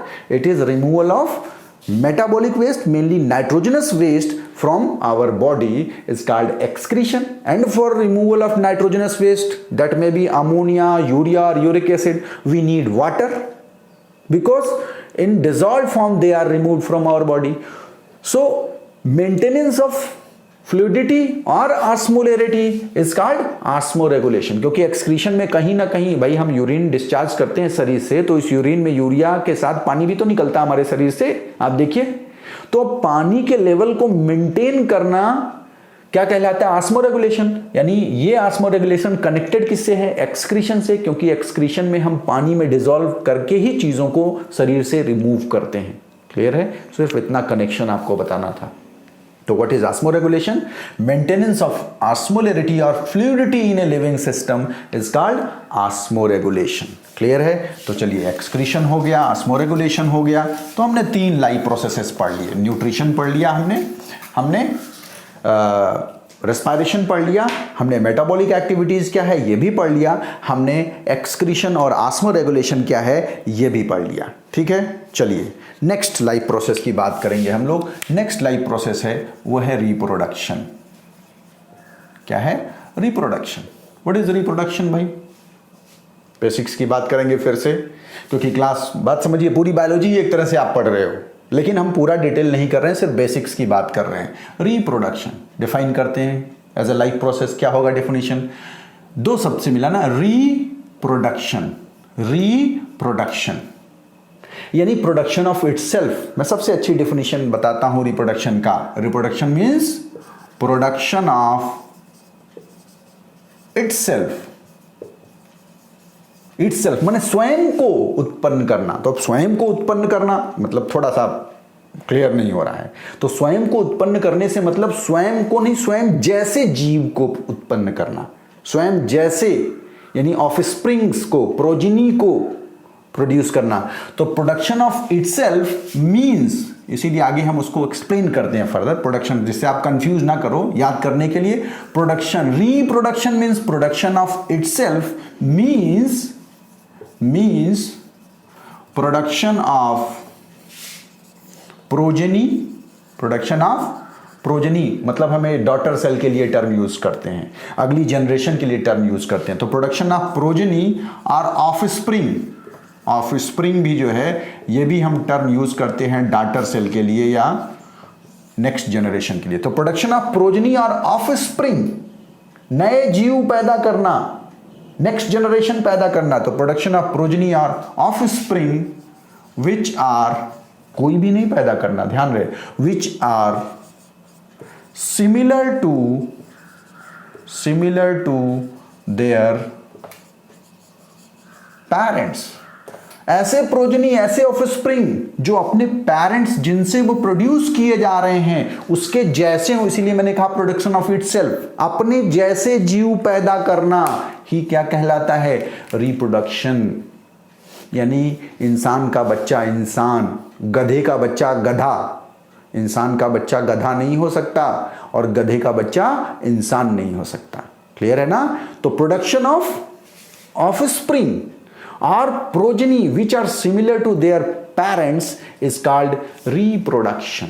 तो ये जो रिप्रोडक्शन लाइफ प्रोसेस है, ये लाइफ प्रोसेस बड़ा इंपॉर्टेंट लाइफ प्रोसेस है जो लिविंग ऑर्गेनिज्म का एक इंपॉर्टेंट कैरेक्टर है। ध्यान रहे, it is an characteristic feature of living organism but it is not compulsory for living organism. ये बात समझना है आपको कि ये अगर आप भ्रम पाल लो कि रिप्रोडक्शन अगर है तो लिविंग है, रिप्रोडक्शन नहीं है तो लिविंग नहीं है, यानी अगर कोई लिविंग ऑर्गेनिज्म रिप्रोडक्शन नहीं करता है तो इसका मतलब वो लिविंग नहीं है, ये नहीं सही है। अक्सर लोगों को ये गलती होती है। तो reproduction is a characteristic feature of living organism but it is not compulsory for living organism, क्योंकि आपको ढेर सारा ऐसा एग्जांपल मिल जाएगा जहां लिविंग ऑर्गेनिजम्स तो हैं, लाइफ प्रोसेसेस परफॉर्म भी करते हैं, लेकिन वो रिप्रोडक्शन नहीं करते हैं। जैसे इनफर्टाइल ह्यूमन कपल, बहुत से ऐसे लोग हैं जिनके बच्चे नहीं पैदा होते हैं, तो इसका मतलब थोड़ी ना कि वो नॉन लिविंग है। जैसे म्यूल, बहुत सी स्टेराइल वेराइटीज होती हैं, जैसे म्यूल हो गया, म्यूल नेक्स्ट जनरेशन नहीं पैदा करती है, तो इसका मतलब थोड़ी ना कि म्यूल नॉन लिविंग है। क्लियर है ना? तो reproduction is a important characteristic feature of living organism but it is not compulsory for living organism. Clear है? यानी रिप्रोडक्शन का एक्सेप्शन आपको मिलेगा कि बहुत से ऐसे लिविंग ऑर्गेनिजम्स हैं जो रिप्रोडक्शन नहीं करते हैं फिर भी लिविंग है, जैसे स्टेराइल ऑर्गेनिजम्स। इसका एग्जाम्पल क्या हो जाएगा? Sterile organisms. स्टेराइल ऑर्गेनिजम्स यानी जो बच्चे पैदा नहीं कर सकते, और इसका एग्जाम्पल आपको मैंने बताया, स्टेराइल ह्यूमन कपल। ऐसे बहुत से आपको दंपति मिल जाएंगे जिनके बच्चे नहीं होते हैं। म्यूल स्टेराइल वैरायटी है, वो बच्चे नहीं पैदा कर सकता, तो वो लिविंग है फिर भी रिप्रोडक्शन नहीं कर रहे हैं। यानी रिप्रोडक्शन एक कैरेक्टरिस्टिक फीचर, अगर रिप्रोडक्शन कोई सिस्टम करता है तो लिविंग होगा, लेकिन रिप्रोडक्शन नहीं करता है इसलिए वो लिविंग नहीं होगा, ये आप कभी नहीं कहेंगे। क्लियर है? तो इस चीज को क्लैरिफाई अपने दिमाग में बैठा लीजिए, अच्छे से क्लैरिफाई कर लीजिए कि भाई ये भ्रम नहीं पालना है आपको। अगर कोई चीज रिप्रोडक्शन करता है तो वो लिविंग होगा, ये सही है, लेकिन अगर रिप्रोडक्शन नहीं करता है तो लिविंग नहीं होगा, ये स्टेटमेंट गलत है। क्लियर है? तो आप कह सकते हो कि reproduction is an important characteristic feature of living organism but it is not compulsory for living organism. Clear है? अब अगली बात कि भाई ये रिप्रोडक्शन जो है, अगर देखो तो ये जो रिप्रोडक्शन जिसमें हम जीव से नए जीव बना रहे हैं, इस रिप्रोडक्शन का फायदा क्या है? तो रिप्रोडक्शन का फायदा है कि जीवन है लेकिन जीवन बना रहे, इसके लिए रिप्रोडक्शन बड़ा जरूरी है। यानी reproduction is very important for continuity of life, क्योंकि आपको मालूम है ना कि कोई भी ऑर्गेनिज्म जिसका बर्थ हुआ है, जन्म हुआ है, पक्का है उस लिविंग ऑर्गेनिज्म का क्या होगा? डेथ होगा ही, श्योर है। ठीक है? And the time duration from birth till death is called, हम क्या कहते हैं उसे? लाइफ स्पैन कहते हैं। क्लियर है? और ये जो लाइफ स्पैन है ये वेरिएबल होता है। क्या होता है? वेरिएबल, यानी ऑर्गेनिज्म टू ऑर्गेनिज्म वेरी करता है। तोते की उम्र 140 साल होती है तो कौवे की उम्र 20 साल होती है। ठीक? इंसान की उम्र 60 साल होती है तो कछुए की उम्र 150 साल होती है। पीपल के पेड़ की उम्र 1000 से 2000 साल होती है। तो ऐसे लाइफ स्पैन वैरी करता है, यानी लाइफ स्पैन वेरिएबल है, वो ऑर्गेनिज्म टू ऑर्गेनिज्म वैरी करेगा। लेकिन एक चीज पक्का है कि जिसका जन्म हुआ है उसकी मृत्यु निश्चित है, यानी मृत्यु एक शाश्वत सत्य है, कहा जाता है ना। ये क्या है? ये एब्सोल्यूट ट्रुथ है, डेथ, जिसकी बात हम लोग डिटेल में बाद में करेंगे। अभी सिर्फ इतना बताना हमको जरूरी है कि भाई रिप्रोडक्शन का एसेंस क्या है, जरूरत क्या है। तो आप समझिए कि जिसका भी जन्म हुआ है उसकी मृत्यु निश्चित है। तो ऐसे में अगर आज भगवान एक फतवा जारी कर दें, ऊपर से एक फतवा आ जाए, नोटिस आ जाए भगवान का कि आज से रिप्रोडक्शन बंद, तो क्या होगा? जो पैदा है, ऐसा नहीं कि जीवन तुरंत खत्म हो जाएगा। देखिए जीवन तुरंत नहीं खत्म होगा भाई। जो लिविंग ऑर्गेनिजम्स हैं, अगर आज फतवा भगवान का आ गया कि आज के बाद से कोई नया रिप्रोडक्शन नहीं, कोई नए जीव नहीं बनेंगे, तो क्या होगा? तुरंत जीवन नहीं खत्म होगा, लेकिन जैसे जैसे जिसका जन्म हुआ है अपने लाइफ स्पैन के हिसाब से सब मरना शुरू करेंगे, सबकी डेथ होती जाएगी, डेथ होती जाएगी। तो जो संख्या थी, सोचो इतनी ढेर सारी, वो संख्या धीरे धीरे क्या हो गई? घटने लगी, घटने लगी, और नए जीव बन नहीं रहे हैं तो संख्या घटने लगी, घटने लगी, घटने लगी, घटने लगी, घटने लगी, घटने लगी, घटने लगी। सबसे अंत में कौन बचेगा? जिसका लाइफ स्पैन सबसे ज्यादा होगा, जिसका लाइफ स्पैन सबसे ज्यादा होगा वो अंत में बचेगा। क्लियर है? तो वो जो अंत में बचा उसका भी लाइफ स्पैन कभी ना कभी तो खत्म होगा, तो वो खत्म हो जाएगा, और वो खत्म तो जीवन खत्म। यानी जीवन है ये अच्छी बात है, जीवन है ये अच्छी बात है, लेकिन जीवन बना रहे इसके लिए क्या जरूरी है? रिप्रोडक्शन। क्लियर है बच्चों? तो अभी समझ में आ गया होगा कि क्यों ये इंपॉर्टेंट है लिविंग ऑर्गेनिज्म के लिए। भाई कोई लिविंग ऑर्गेनिज्म अगर रिप्रोडक्शन नहीं करता है तब भी हम उसको लिविंग कह रहे हैं। हमने देखा कोई इनफर्टाइल ह्यूमन है तो हम उसको लिविंग कह रहे हैं, म्यूल को हम लिविंग कह रहे हैं। लेकिन बिना रिप्रोडक्शन के अगर लिविंग रह सकता है तो फिर क्या जरूरत है रिप्रोडक्शन? आपका सवाल पूछ सकते हो। तो समझो कि रिप्रोडक्शन इसलिए जरूरी है क्योंकि रिप्रोडक्शन ही जीवन को बनाए रखने में मदद कर रहा है, जीवन को बनाए रखने में, मेंटेन करने में। क्लियर है ना? तो जीवन है अच्छी बात है, लेकिन जीवन बना रहे इसके लिए क्या जरूरी है? रिप्रोडक्शन। लगातार नए जीव बनते रहने चाहिए, क्योंकि कुछ मरेंगे कुछ नए बनेंगे, कुछ मरेंगे कुछ नए बनेंगे, तो ओवरऑल लाइफ एग्जिस्ट करेगा, जीवन बना रहेगा। यही जीवन की फिलॉसफी है। क्लियर है? सो रिप्रोडक्शन किस लिए जरूरी है? फॉर कंटिन्यूटी ऑफ लाइफ, यानी reproduction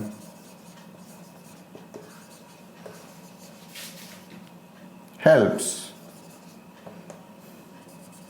to maintain continuity of life.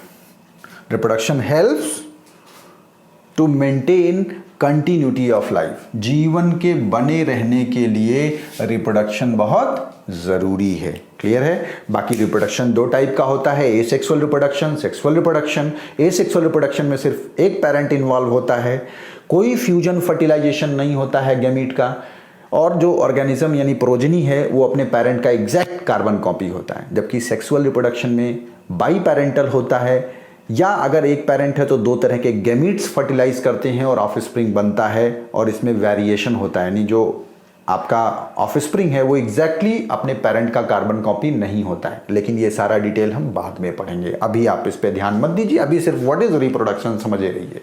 और अगर मान लीजिए कोई पूछ लिया तो एटलीस्ट बता दो कि रिप्रोडक्शन दो तरह का है, एसेक्सुअल रिप्रोडक्शन और sexual reproduction.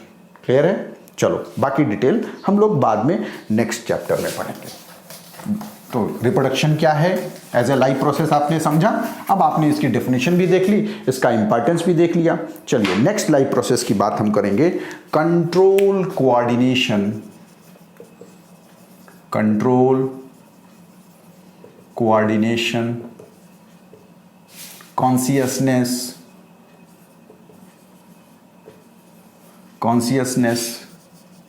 And ability to respond. बड़ा इंपॉर्टेंट कैरेक्टरिस्टिक फीचर है ये। लिविंग ऑर्गेनिजम्स के अंदर ये होना बड़ा जरूरी है, control, coordination, consciousness and ability to respond. तभी हम लिविंग को लिविंग कहते हैं। यानी कोई लिविंग ऑर्गेनिज्म आप देखो तो उस लिविंग ऑर्गेनिज्म का अगर सोचो कि सबसे जो छोटी इकाई है, हम दोनों की बात कर लेते हैं, जो लिविंग ऑर्गेनिज्म की सबसे छोटी इकाई है वो क्या है? सेल। क्या है? सेल। ठीक है? अब इसी सेल से दो तरह के ऑर्गेनिज्म बनेंगे, एक यूनिसेलुलर, एक कोशिकीय जीव एंड यूनिसेलुलर ऑर्गेनिज्म, और दूसरा मल्टी सेलुलर ऑर्गेनिज्म। ठीक है? तो अब देखो ये जो सेल है, जो सबसे छोटी इकाई है, भाई ये सेल भी कई चीजों से मिलके बना है ना। किससे मिलके बना है? प्रोटोप्लाज्म और सेल ऑर्गेनेल्स। बना कि नहीं बना है? तो आप समझिए, इसलिए मैं बता रहा हूं कि आप समझिए कि ये जो इकाई है जीवन की, सेल या organism, living organisms, living system की बात कर रहे हैं, in living system, living organisms के अंदर कंट्रोल और कोऑर्डिनेशन बड़ा ज़रूरी है, क्योंकि बिना कंट्रोल और कोऑर्डिनेशन के कोई एक सिस्टम काम नहीं कर पाएगा। क्योंकि इतना बात तो समझ आ गया होगा आपको कि living organisms A number of life processes perform कर रहे हैं, कई क्रियाएं कर रहे हैं कि नहीं कर रहे हैं। तो वो नंबर ऑफ लाइफ प्रोसेसेस में आपस में कनेक्शन तो होगा, कोऑर्डिनेशन तो होगा। यानी रिस्पायरेशन का न्यूट्रिशन से लेना देना है, न्यूट्रिशन का रिस्पायरेशन से लेना देना है, रिस्पायरेशन का एक्सक्रीशन से लेना देना है, एक्सक्रीशन का न्यूट्रिशन से लेना देना है। इन सारी चीजों का ग्रोथ डेवलपमेंट के लिए न्यूट्रिशन जरूरी है। यानी सब सारे लाइफ प्रोसेस आपस में क्या है, सब लिंक्ड है। तो इनका आपस में सामंजस्य बहुत जरूरी है जीवन के लिए। कंट्रोल एंड कोऑर्डिनेशन बहुत जरूरी है। यानी सेल है तो सेल के अंदर प्रोटोप्लाज्म, सेल ऑर्गेनेल्स अगर आपस में कोऑर्डिनेटेड नहीं होंगे, कंट्रोल्ड नहीं होंगे, तो एक सिस्टम के तरीके से बिहेव नहीं करेंगे। बात समझिए, यानी किसी सिस्टम को एक सिस्टम के तरीके से बिहेव करने के लिए उनके बीच आपस में एक कंट्रोल और कोऑर्डिनेशन होना चाहिए। बिना कंट्रोल और कोऑर्डिनेशन के कोई भी सिस्टम के तरीके से नहीं बिहेव करेगा। जिसका सबसे अच्छा एग्जांपल मैं देता हूं कि आप क्लास में बैठे हो, मान लो 40 बच्चे हैं और टीचर पढ़ा रहा है। अब आप सोचो कि ये क्लास है, एक सिस्टम है, एक सेल है। ये क्लास एक सेल है, एक सिस्टम के तरीके से बिहेव कर रहा है, ठीक। हम उसके कंस्टिट्यूएंट पार्ट्स हैं, 40 स्टूडेंट और टीचर उसके पार्ट्स हैं। अब सोचो अगर ये टीचर और स्टूडेंट्स के बीच एक प्रॉपर कोऑर्डिनेशन और कंट्रोल ना हो तो आप इसको क्लास कहोगे कि मैं यहाँ बोर्ड पे पढ़ा रहा हूँ और सारे बच्चे आपस में कुछ भी कर रहे हैं, कोई कंट्रोल, कोई कोऑर्डिनेशन हमारे बीच नहीं, कोई कम्युनिकेशन हमारे बीच नहीं है। और मानते हैं, एक एग्जाम्पल भी आपको देते हैं कि जैसे मान लो सब जो ये 50 लोग हैं और मैं, सबकी भाषाएं अलग अलग हैं। मैं चाइनीज़, कोई किसी को इंग्लिश आती है, किसी को फ्रेंच आती है, किसी को उर्दू आती है, और एक आदमी को सिर्फ एक ही चीज़ आती है, दूसरी भाषा नहीं आती है। तो मैं चाइनीज़ में पढ़ा रहा हूँ और बाकी इस क्लास में बैठे किसी को चाइनीज़ नहीं आती है। जिसको उर्दू आती है, बाकी इस क्लास में बैठे किसी को उर्दू नहीं आती। यानी हर आदमी एक यूनिट है और उनके आपस के बीच कोई सामंजस्य, कोई कोऑर्डिनेशन नहीं है। तो क्या ये क्लास रह जाएगी? ये क्लास इसलिए है कि मैं जिस भी भाषा का प्रयोग कर रहा हूँ आप वो भाषा जान रहे हो और मेरे कमांड्स को आप फॉलो कर रहे हो। मैं कह रहा हूं, मैं क्वेश्चन पूछ रहा हूं, मैं कह रहा हूं लिखो, मैं कह रहा हूं खड़े हो जाओ, तो आप उसको फॉलो कर रहे हो। तो ये जो कंट्रोल और कोऑर्डिनेशन है, इसकी वजह से ये क्लास का शेप है। ऐसे ही समझो कि किसी लिविंग ऑर्गेनिज्म, किसी लिविंग सिस्टम के लिविंग बने रहने के लिए जरूरी है कि वो जिन भी चीजों से मिलके बना है, जिन भी कंस्टिट्यूएंट पार्ट से मिलके बना है, उनके बीच प्रॉपर कंट्रोल और कोऑर्डिनेशन होना चाहिए। क्लियर है? प्रॉपर कंट्रोल और कोऑर्डिनेशन होना चाहिए। बाकी डिटेल में हम लोग आगे पढ़ेंगे कि कैसे होता है, बाय मींस ऑफ हार्मोन्स होता है, ये सब बाद में पढ़ेंगे। अभी सिर्फ हम आप एसेंस समझा रहे हैं कि लिविंग ऑर्गेनिजम्स के लिए क्यों जरूरी है कंट्रोल और कोऑर्डिनेशन। तो अगर सेल मान लें उसकी इकाई लिविंग ऑर्गेनिज्म की, तो सेल के अंदर प्रोटोप्लाज्म और सेल ऑर्गेनेल्स, इनके बीच आपस में कंट्रोल कोऑर्डिनेशन होना चाहिए, तब ये सेल लिविंग के तरीके से बिहेव करेगा। वरना आप सोचो कि न्यूक्लियस कहे नहीं हम माइटोकॉन्ड्रिया से गुस्सा गए हैं, तो माइटोकॉन्ड्रिया कहेगा ठीक है बेटा हम एटीपी तुमको नहीं देंगे, तो जीवन संभव होगा? नहीं पॉसिबल है, नहीं पॉसिबल है।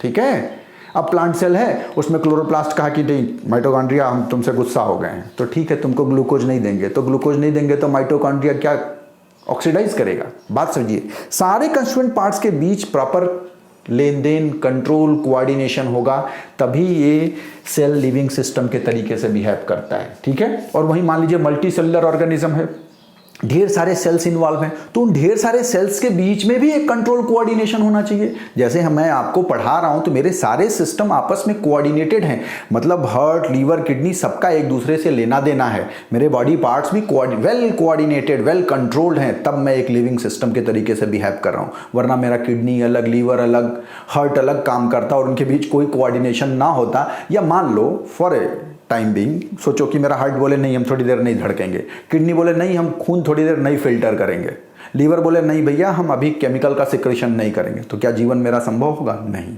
यानी किसी भी लिविंग सिस्टम, मैंने इसीलिए कहा किसी भी लिविंग सिस्टम, अगर सबसे छोटी इकाई मान लो सेल, तो उसके प्रोटोप्लाज्म और सेल ऑर्गेनेल्स के बीच कंट्रोल कोऑर्डिनेशन होना चाहिए। और अगर उसकी आप एग्जाम्पल मान लो कोई मल्टी सेलुलर ऑर्गेनिज्म जैसे हमारा शरीर, तो हमारे शरीर के जितने भी कंस्टिट्यूएंट पार्ट्स हैं उनके बीच प्रॉपर कंट्रोल और कोऑर्डिनेशन होना चाहिए, तभी कोई सिस्टम लिविंग के तरीके से बिहेव करेगा। क्लियर है?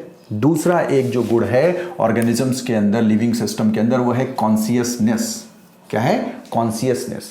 यानी living organisms they have consciousness, they have ability to sense their environmental condition, to sense their external condition. यानी अपनी बाहरी परिस्थितियों को उन्हें सेंस करना आता है। हवा को महसूस करना, प्रकाश को महसूस करना, पानी को महसूस करना, इसी को हम क्या कहते हैं? कॉन्शियसनेस। क्या कहते हैं? कॉन्शियसनेस। जैसे मैं आपको पढ़ा रहा हूं, सोचो तो आपको लग रहा है ना कि हाँ सर 20 मिनट आधे घंटे से पढ़ा रहे हैं, तो ये टाइम का एक एहसास हो रहा है आपको, यही है कॉन्शियसनेस। फैन चल रहा है, आपको हवा लग रही है, यही है कॉन्शियसनेस। क्या है? कॉन्शियसनेस। यानी आपको अपने बाहरी परिस्थितियों में होने वाले परिवर्तनों के बारे में एहसास है, जो भी चेंज हो रहा है, एनी चेंज। आप अंधेरे में हो, बल्ब जल गया तो आपको एहसास हो गया कि लाइट आ गई, बल्ब बुझ गया तो आपको एहसास हो गया कि बल्ब बुझ गया। क्लियर है? तो लिविंग ऑर्गेनिजम्स के अंदर एक बहुत खास गुण है, वो है consciousness. Means ability to sense their environment. Consciousness क्या है? This is ability to sense their environment. ठीक? अपने इन्वायरमेंट को सेंस करना। इन्वायरमेंट मीन्स जो भी बाहर में है, जो भी बाहरी चीजें हैं, everything outside any organism is called its environment, its surrounding environment. ठीक है? तो जो कुछ भी इस इन्वायरमेंट में उसको महसूस करना, ये लिविंग ऑर्गेनिज्म का एक खास गुण है, कॉन्शियसनेस। क्या है? कॉन्शियसनेस। क्लियर है? तो अब देखिए, हालांकि ये कॉन्शियसनेस लिविंग ऑर्गेनिज्म के लिए जरूरी है, ध्यान रहे, लेकिन जिसके अंदर कॉन्शियसनेस पाया जाए वो पक्का है कि लिविंग होगा, ये जरूरी नहीं, क्योंकि आजकल रोबोटिक्स का जमाना है। ठीक है? ढेर सारे sensors, light sensors, touch sensors बन गए हैं, तो बहुत सी नॉन लिविंग चीजें भी they have ability to sense their environment. उन्हें टच, लाइट, वॉइस ये सेंस करते हैं। गूगल को बोल दो, आपको सर्च करके दे देता है। तो they have ability to sense, लेकिन सिर्फ एबिलिटी टू सेंस होने की वजह से किसी को लिविंग नहीं कहेंगे। बार बार मैं समझा रहा हूं, ए नंबर ऑफ लाइफ प्रोसेसेस सब होना चाहिए, न्यूट्रिशन, रिस्पायरेशन, एक्सक्रीशन, रिप्रोडक्शन सब होना चाहिए, तब किसी को हम लिविंग कहेंगे। क्लियर है? यानी एक सेट ऑफ सिस्टम, यानी मेटाबॉलिज्म, सारी मेटाबॉलिक एक्टिविटीज जब होगी तभी हम किसी को लिविंग कहेंगे। खाली एक चीज होने से लिविंग नहीं कहेंगे। यानी सिर्फ कॉन्शियसनेस है इसलिए लिविंग नहीं कहेंगे, लेकिन कॉन्शियसनेस लिविंग ऑर्गेनिजम्स के सर्वाइवल के लिए एक जरूरी चीज है, ये आपको समझ आ गया होगा। ये होना जरूरी है, तभी वो लिविंग माना जाएगा, नहीं तो लिविंग नहीं माना जाएगा। ठीक है? और एक खास बात कि ये सारे लिविंग ऑर्गेनिजम्स के अंदर कॉन्शियसनेस होता है, और जितने लिविंग ऑर्गेनिज्म अर्थ पे हैं उनमें से इकलौता लिविंग ऑर्गेनिज्म हम ह्यूमन बीइंग्स हैं जिनके अंदर सेल्फ कॉन्शियसनेस है। यानी ability to sense our surrounding, our environment is called consciousness, and ability to sense our presence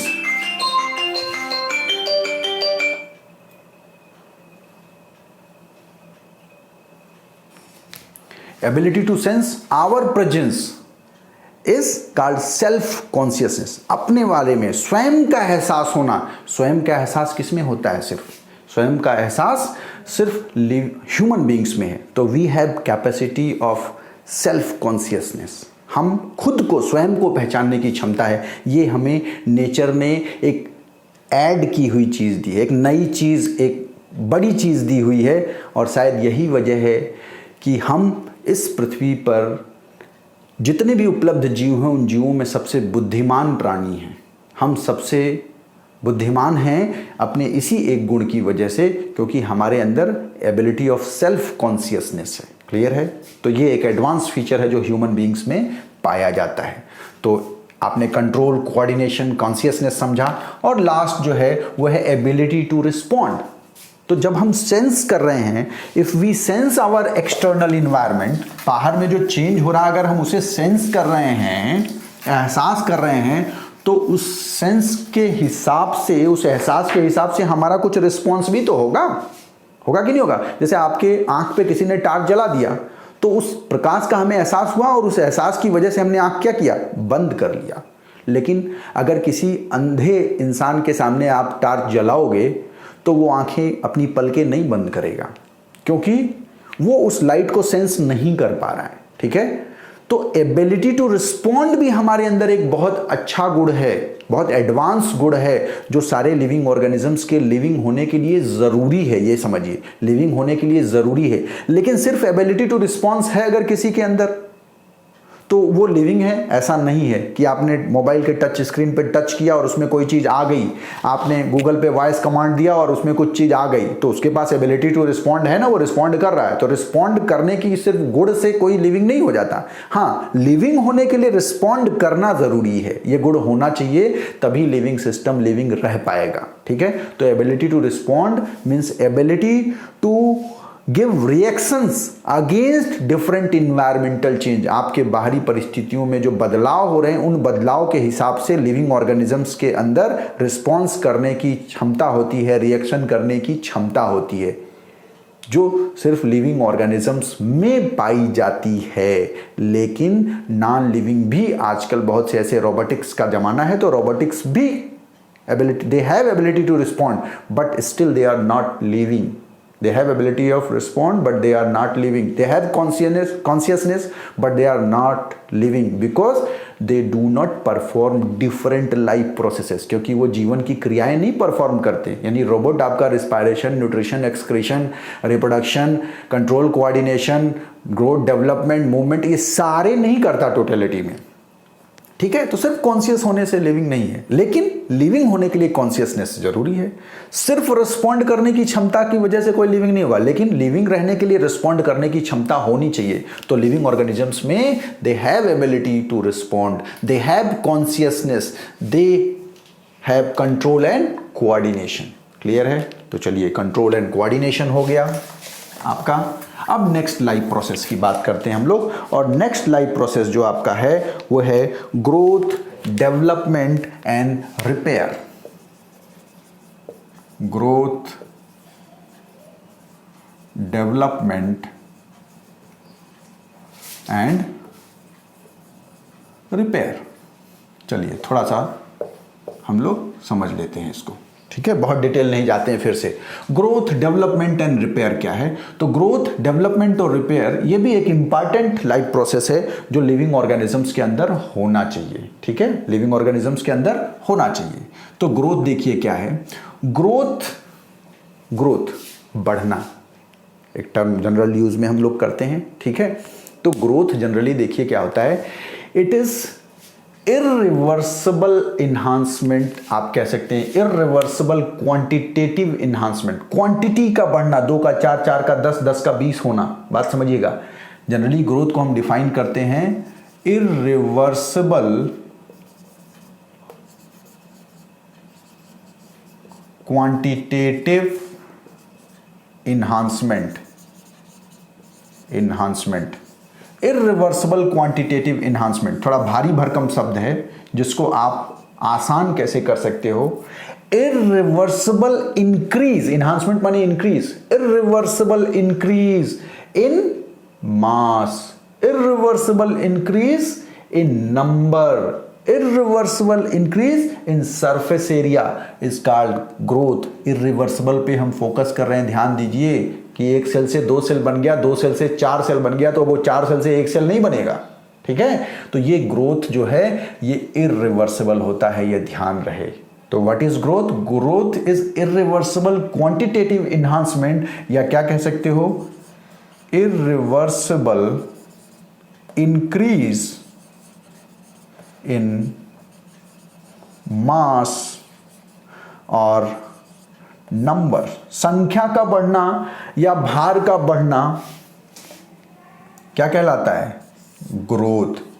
क्या कहलाता है? ग्रोथ। क्लियर है? तो ग्रोथ समझ में आ गया। What is growth? Growth irreversible quantitative enhancement है। ठीक है, संख्या में बढ़ना, सरफेस एरिया बढ़ना, 2 से 4 होना, 4 से 10 होना, ये है गया आपका ग्रोथ। क्लियर है? अब ये जो ग्रोथ है, ये ग्रोथ 2 तरह से हो सकता है। ग्रोथ कैसे हो सकता है? 2 तरह से हो सकता है। अब देखो भाई, यहीं आपको समझ में आ जाएगा। ग्रोथ इंटरनली भी हो सकता है और एक्सटर्नली भी हो सकता है। यानी अगर ग्रोथ इंटरनल है, इंटरनल ग्रोथ है, तो उस इंटरनल ग्रोथ के लिए टर्म हम यूज करते हैं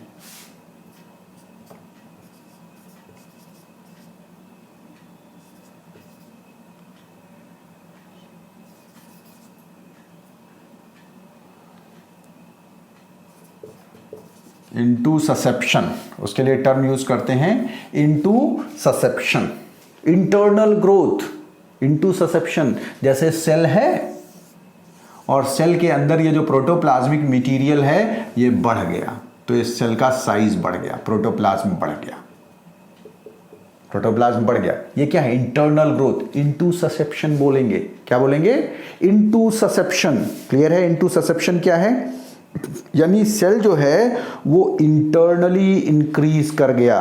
क्या कर गया? वो इंटरनली इंक्रीज कर गया। ठीक है, अब क्या हो सकता है भाई इनटू ससेप्शन के अलावा? अब ये जो सेल है, ये जो ग्रोथ है, ये एक्सटर्नल भी तो ग्रोथ कर सकता है, एक्सटर्नल भी हो सकता है। और एक्सटर्नल ग्रोथ के लिए जो टर्म हम यूज करते हैं वो एक्रेशन यूज करते हैं। एक्रेशन। एक्सटर्नल ग्रोथ के लिए क्या टर्म यूज करते हैं? एक्रेशन। इंटरनल ग्रोथ के लिए क्या टर्म यूज करते हैं? Into susception. क्लियर है? अब एक्रेशन देखिए, एक्सटर्नल ग्रोथ मतलब, एक्सटर्नल ग्रोथ मतलब बाय डिपोजिशन, ऊपर से परत दर परत डिपॉजिट हो रहा है। जैसे मान लो ये कोई पहाड़ है, अब पहाड़ के ऊपर और लेयर डिपॉजिट हो गया, और लेयर डिपॉजिट हो गया, और लेयर डिपॉजिट हो गया। तो ये जो माउंटेन की साइज बढ़ रही है, किसी रॉक है, कोई सेडिमेंट्री रॉक है, उसके ऊपर लेयर लेयर जमा हो रही है, उसकी साइज बढ़ रही है, एक्सटर्नल डिपोजिशन की वजह से जो बढ़ रहा है, ग्रोथ हो रहा है, उसे हम क्या कहेंगे? एक्रेशन। क्या कहेंगे? एक्रेशन। क्लियर है? तो यानी एक्रेशन मतलब क्या हो गया? Accretion is growth by deposition, by deposition. ऊपर से लेयर जमा होती जा रही है, तो उसको हम लिविंग ऑर्गेनिजम्स में पाए जाने वाला ग्रोथ नहीं कहेंगे, वो ग्रोथ नहीं है। ट्रू टर्म में जो एक्सटर्नल ग्रोथ या एक्रेशन जो हम कह रहे हैं, एक्रेशन इज सिंपली डिपोजिशन, ये ग्रोथ नहीं है। यानी जो ग्रोथ हम यहां बात कर रहे हैं, इर्रिवर्सिबल चेंज की बात कर रहे हैं, वो इर्रिवर्सिबल चेंज एक्रेशन नहीं है, क्योंकि पहाड़ की साइज बढ़ गई और वही पहाड़ जब पुराना हो जाता है तो पहाड़ पठार में बदल जाता है। भाई जो लेयर्स उस पर डिपॉजिट हुई, वो लेयर्स अगर घिस घिस के हट गई तो फिर वो डिपॉजिट जो लेयर है वो हट गई, तो क्या हो गया? पहाड़ किस में कन्वर्ट हो गया? पठार में कन्वर्ट हो गया। हो गया कि नहीं हो गया? यानी accretion is not growth. Accretion को ग्रोथ नहीं कहेंगे। ग्रोथ क्या है? ग्रोथ मतलब इनटू ससेप्शन, जो लिविंग ऑर्गेनिजम्स में हो रहा है, जो इर्रिवर्सिबल ग्रोथ है। प्रोटोप्लाज्म बढ़ गया तो थोड़ी ना घटेगा, ये इर्रिवर्सिबल जो ग्रोथ है उसके लिए हम ग्रोथ, ये जो यहाँ ग्रोथ टर्म हम यहाँ जो ग्रोथ की बात कर रहे हैं, तो आप बाय डिफॉल्ट समझो हम किस ग्रोथ की बात कर रहे हैं? Into susception. यानी लिविंग ऑर्गेनिजम्स में जो ग्रोथ होता है वो इनटू ससेप्शन होता है, इंटरनल ग्रोथ होता है। ठीक, जबकि कुछ नॉन लिविंग ऑर्गेनिजम्स भी ग्रोथ, कुछ नॉन लिविंग थिंग्स भी ग्रोथ, जैसे माउंटेन, ये नॉन लिविंग थिंग्स हैं, ये ग्रोथ शो करते हैं, लेकिन ये ग्रोथ कैसा है? ये ग्रोथ है by deposition, by accretion, by deposition, by accretion. Clear है? तो ये हो गया आपका ग्रोथ। अब ग्रोथ के बाद डेवलपमेंट की बात कर लेते हैं। भाई व्हाट इज डेवलपमेंट? तो डेवलपमेंट समझो, development is manifestation of growth. Development is manifestation of growth. मान लो ये G1 हो गया, ये G2 हो गया, ये G3 हो गया, ये G4 हो गया, ऐसे G1, G2, G3, यानी डिफरेंट टाइप ऑफ ग्रोथ जो है, इस डिफरेंट टाइप ऑफ ग्रोथ का जो मैनिफेस्टेशन है, output of different type of growth is called development. Output of different type of growth is called development. समझिए, यानी manifestation of different type of growth is called development.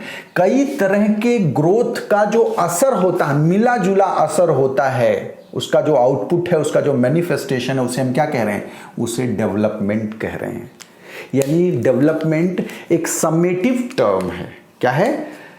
Summative term है, जहां हम qualitative change की बात करते हैं, quantity की चेंज करने की बात नहीं कर रहे हैं, क्वांटिटी के चेंज करने की बात नहीं कर रहे हैं, ध्यान दीजिएगा। हम 2 से 4, 4 से 8 बढ़ने की बात नहीं कर रहे हैं, हम क्वालिटेटिव डेवलपमेंट, क्वालिटेटिव चेंज की बात कर रहे हैं। यानी development is qualitative change, quality में जो चेंज है। अब ये जो क्वालिटेटिव चेंज है अच्छा भी हो सकता है और भाई क्वालिटी अच्छी भी हो सकती है, क्वालिटी बुरी भी हो सकती कि नहीं। अगर क्वालिटी अच्छी हो गई मतलब हम क्या कहेंगे उसे, हम बोलेंगे पॉजिटिव डेवलपमेंट। क्या बोलेंगे? Positive development. और अगर मान लो क्वालिटी खराब हो गई तो उसे हम क्या कहेंगे? Negative development. क्या बोलेंगे? Negative development. यानी डेवलपमेंट क्या है? रिवर्सिबल है भैया, रिवर्सिबल नहीं है। डेवलपमेंट प्रोग्रेसिव भी हो सकता है। पॉजिटिव डेवलपमेंट माने प्रोग्रेसिव डेवलपमेंट, प्रोग्रेस हो सकता है। और डेवलपमेंट निगेटिव भी हो सकता है, रेट्रोग्रेसिव डेवलपमेंट भी हो सकता है। आप बहुत अमीर थे, गरीब हो गए, आप गरीब थे, अमीर हो गए, बात समझिए। तो डेवलपमेंट जो है वो प्रोग्रेसिव भी हो सकता है, पॉजिटिव भी हो सकता है और रेट्रोग्रेसिव यानी नेगेटिव भी हो सकता है। क्योंकि डेवलपमेंट क्वांटिटेटिव इन्हांसमेंट नहीं है, क्वालिटेटिव इन्हांसमेंट, क्वालिटेटिव चेंज है। और वो क्वालिटी निर्भर किस पे करती है? अलग अलग तरह के क्वांटिटेटिव चेंज पे, अलग अलग तरह के ग्रोथ पे निर्भर करती है। और ये कई तरह के ग्रोथ का जो मिला जुला असर है उसी को हम क्या कहते हैं? डेवलपमेंट। कई तरह के ग्रोथ का मिला जुला असर होता है, उसे हम क्या कहते हैं? डेवलपमेंट। यानी development is manifestation of different type of growth और collective response of different type of growth is called development और output of different type of growth is called development. Clear है? यानी डेवलपमेंट में हम क्वांटिटेटिव चेंज की बात नहीं करते हैं, क्वालिटेटिव चेंज की बात करते हैं, क्वालिटी के बढ़ने की बात करते हैं। और इसको हम सबसे सिंपल वाला एग्जाम्पल से बच्चों को समझाते हैं कि मान लो कि एक एग्जाम्पल लेते हैं बर्फी, काजू वाली बर्फी का एक एग्जाम्पल लेते हैं। मैं बार बार बच्चों को समझाता हूं, आसानी से समझ में आ जाता है। तो काजू वाली बर्फी जो होती है वो किसकी किसकी बनी होती है भाई? काजू वाली बर्फी बताओ क्या होता है उसमें? काजू वाली बर्फी में चीनी होता है और क्या होता है? बोलो भाई। खोया होता है और क्या होता है? काजू होता है। ये 3 चीज मिला करके हम काजू की बर्फी बनाते हैं। क्या बनाते हैं? काजू की बर्फी। काजू की बर्फी। क्लियर है? तो अब देखो इन सबके मिलाने से ये जो बना काजू की बर्फी, ये काजू की बर्फी डेवलपमेंट है। क्या है ये? डेवलपमेंट। यानी इंक्लूसिव रिजल्ट और output of different type of growth. चीनी, खोया और काजू का डिफरेंट टाइप ऑफ ग्रोथ का जो मिश्रण है, आउटपुट है, वो क्या है? काजू की बर्फी। ये डेवलपमेंट है। क्लियर है? और ये काजू की बर्फी में अगर ये जो ग्रोथ का जो पार्ट है, क्वांटिटेटिव पार्ट, अगर प्रपोर्शनेट होगा, यानी output of proportionate growth is positive development and output of disproportionate growth is called negative development। यानी ये जो ग्रोथ है चीनी, खोया और काजू, इनका जो अमाउंट है, क्वांटिटेटिव इन्हांसमेंट, यही तो ग्रोथ होगा। यानी चीनी, खोए और काजू की मात्रा, इसमें हम जो मात्रा इनकी बढ़ा रहे हैं वो अगर डिस्प्रपोर्शनेट कर दें, यानी चीनी खूब बढ़ा दें, तो खोया क्या होगा? खराब हो जाएगा, डेवलपमेंट निगेटिव हो गया। खाली खोया हम बढ़ा दें तो भी आपका काजू का बर्फी अच्छा नहीं होगा, डेवलपमेंट निगेटिव हो गया। सिर्फ हम काजू बढ़ा दें तो भी काजू की बर्फी अच्छी नहीं होगी, डेवलपमेंट निगेटिव हो गया। यानी अगर डिस्प्रपोर्शनेट ग्रोथ होगा, डिस्प्रपोर्शनेट ग्रोथ होगा तो उसका आउटपुट नेगेटिव डेवलपमेंट होगा, काजू की बर्फी खराब। लेकिन अगर प्रोपोर्शनेट ग्रोथ होगा, चीनी, खोया और काजू की मात्रा जो हमने बढ़ाई, जो क्वांटिटी बढ़ाई, इसका जो ग्रोथ किया वो प्रोपोर्शनेट किया, तो उसका जो आउटपुट काजू की बर्फी हो गई, उसकी क्वालिटी अच्छी हो गई, मतलब पॉजिटिव डेवलपमेंट। यही मैं समझाता हूं, जो मेरे ख्याल से समझना आसान है। ठीक है? तो what is development? Development is manifestation of different type of growth or collective response of different type of growth or output of different type of growth is called development, and this development is qualitative change, not quantitative change। But this qualitative change depends on quantitative change, यानी without knowing growth we can not understand development. बिना growth को जाने हम development नहीं समझ सकते, क्योंकि development is output of growth, different type of growth.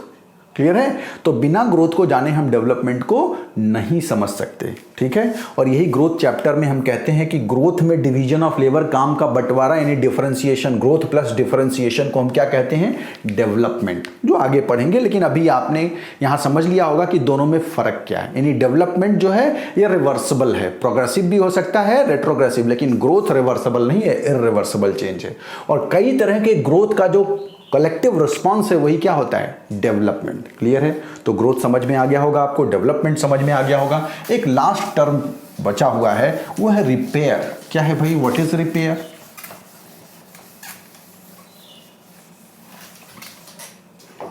Repair, repair किसको रिपेयर करोगे भाई? जो चीज ठीक ठाक हो, अच्छी हो, उसी को तो रिपेयर करते हो। गाड़ी खराब हो गई, रिपेयर। कोई चीज खराब होती है तब उसे आप रिपेयर करते हो, यही ना?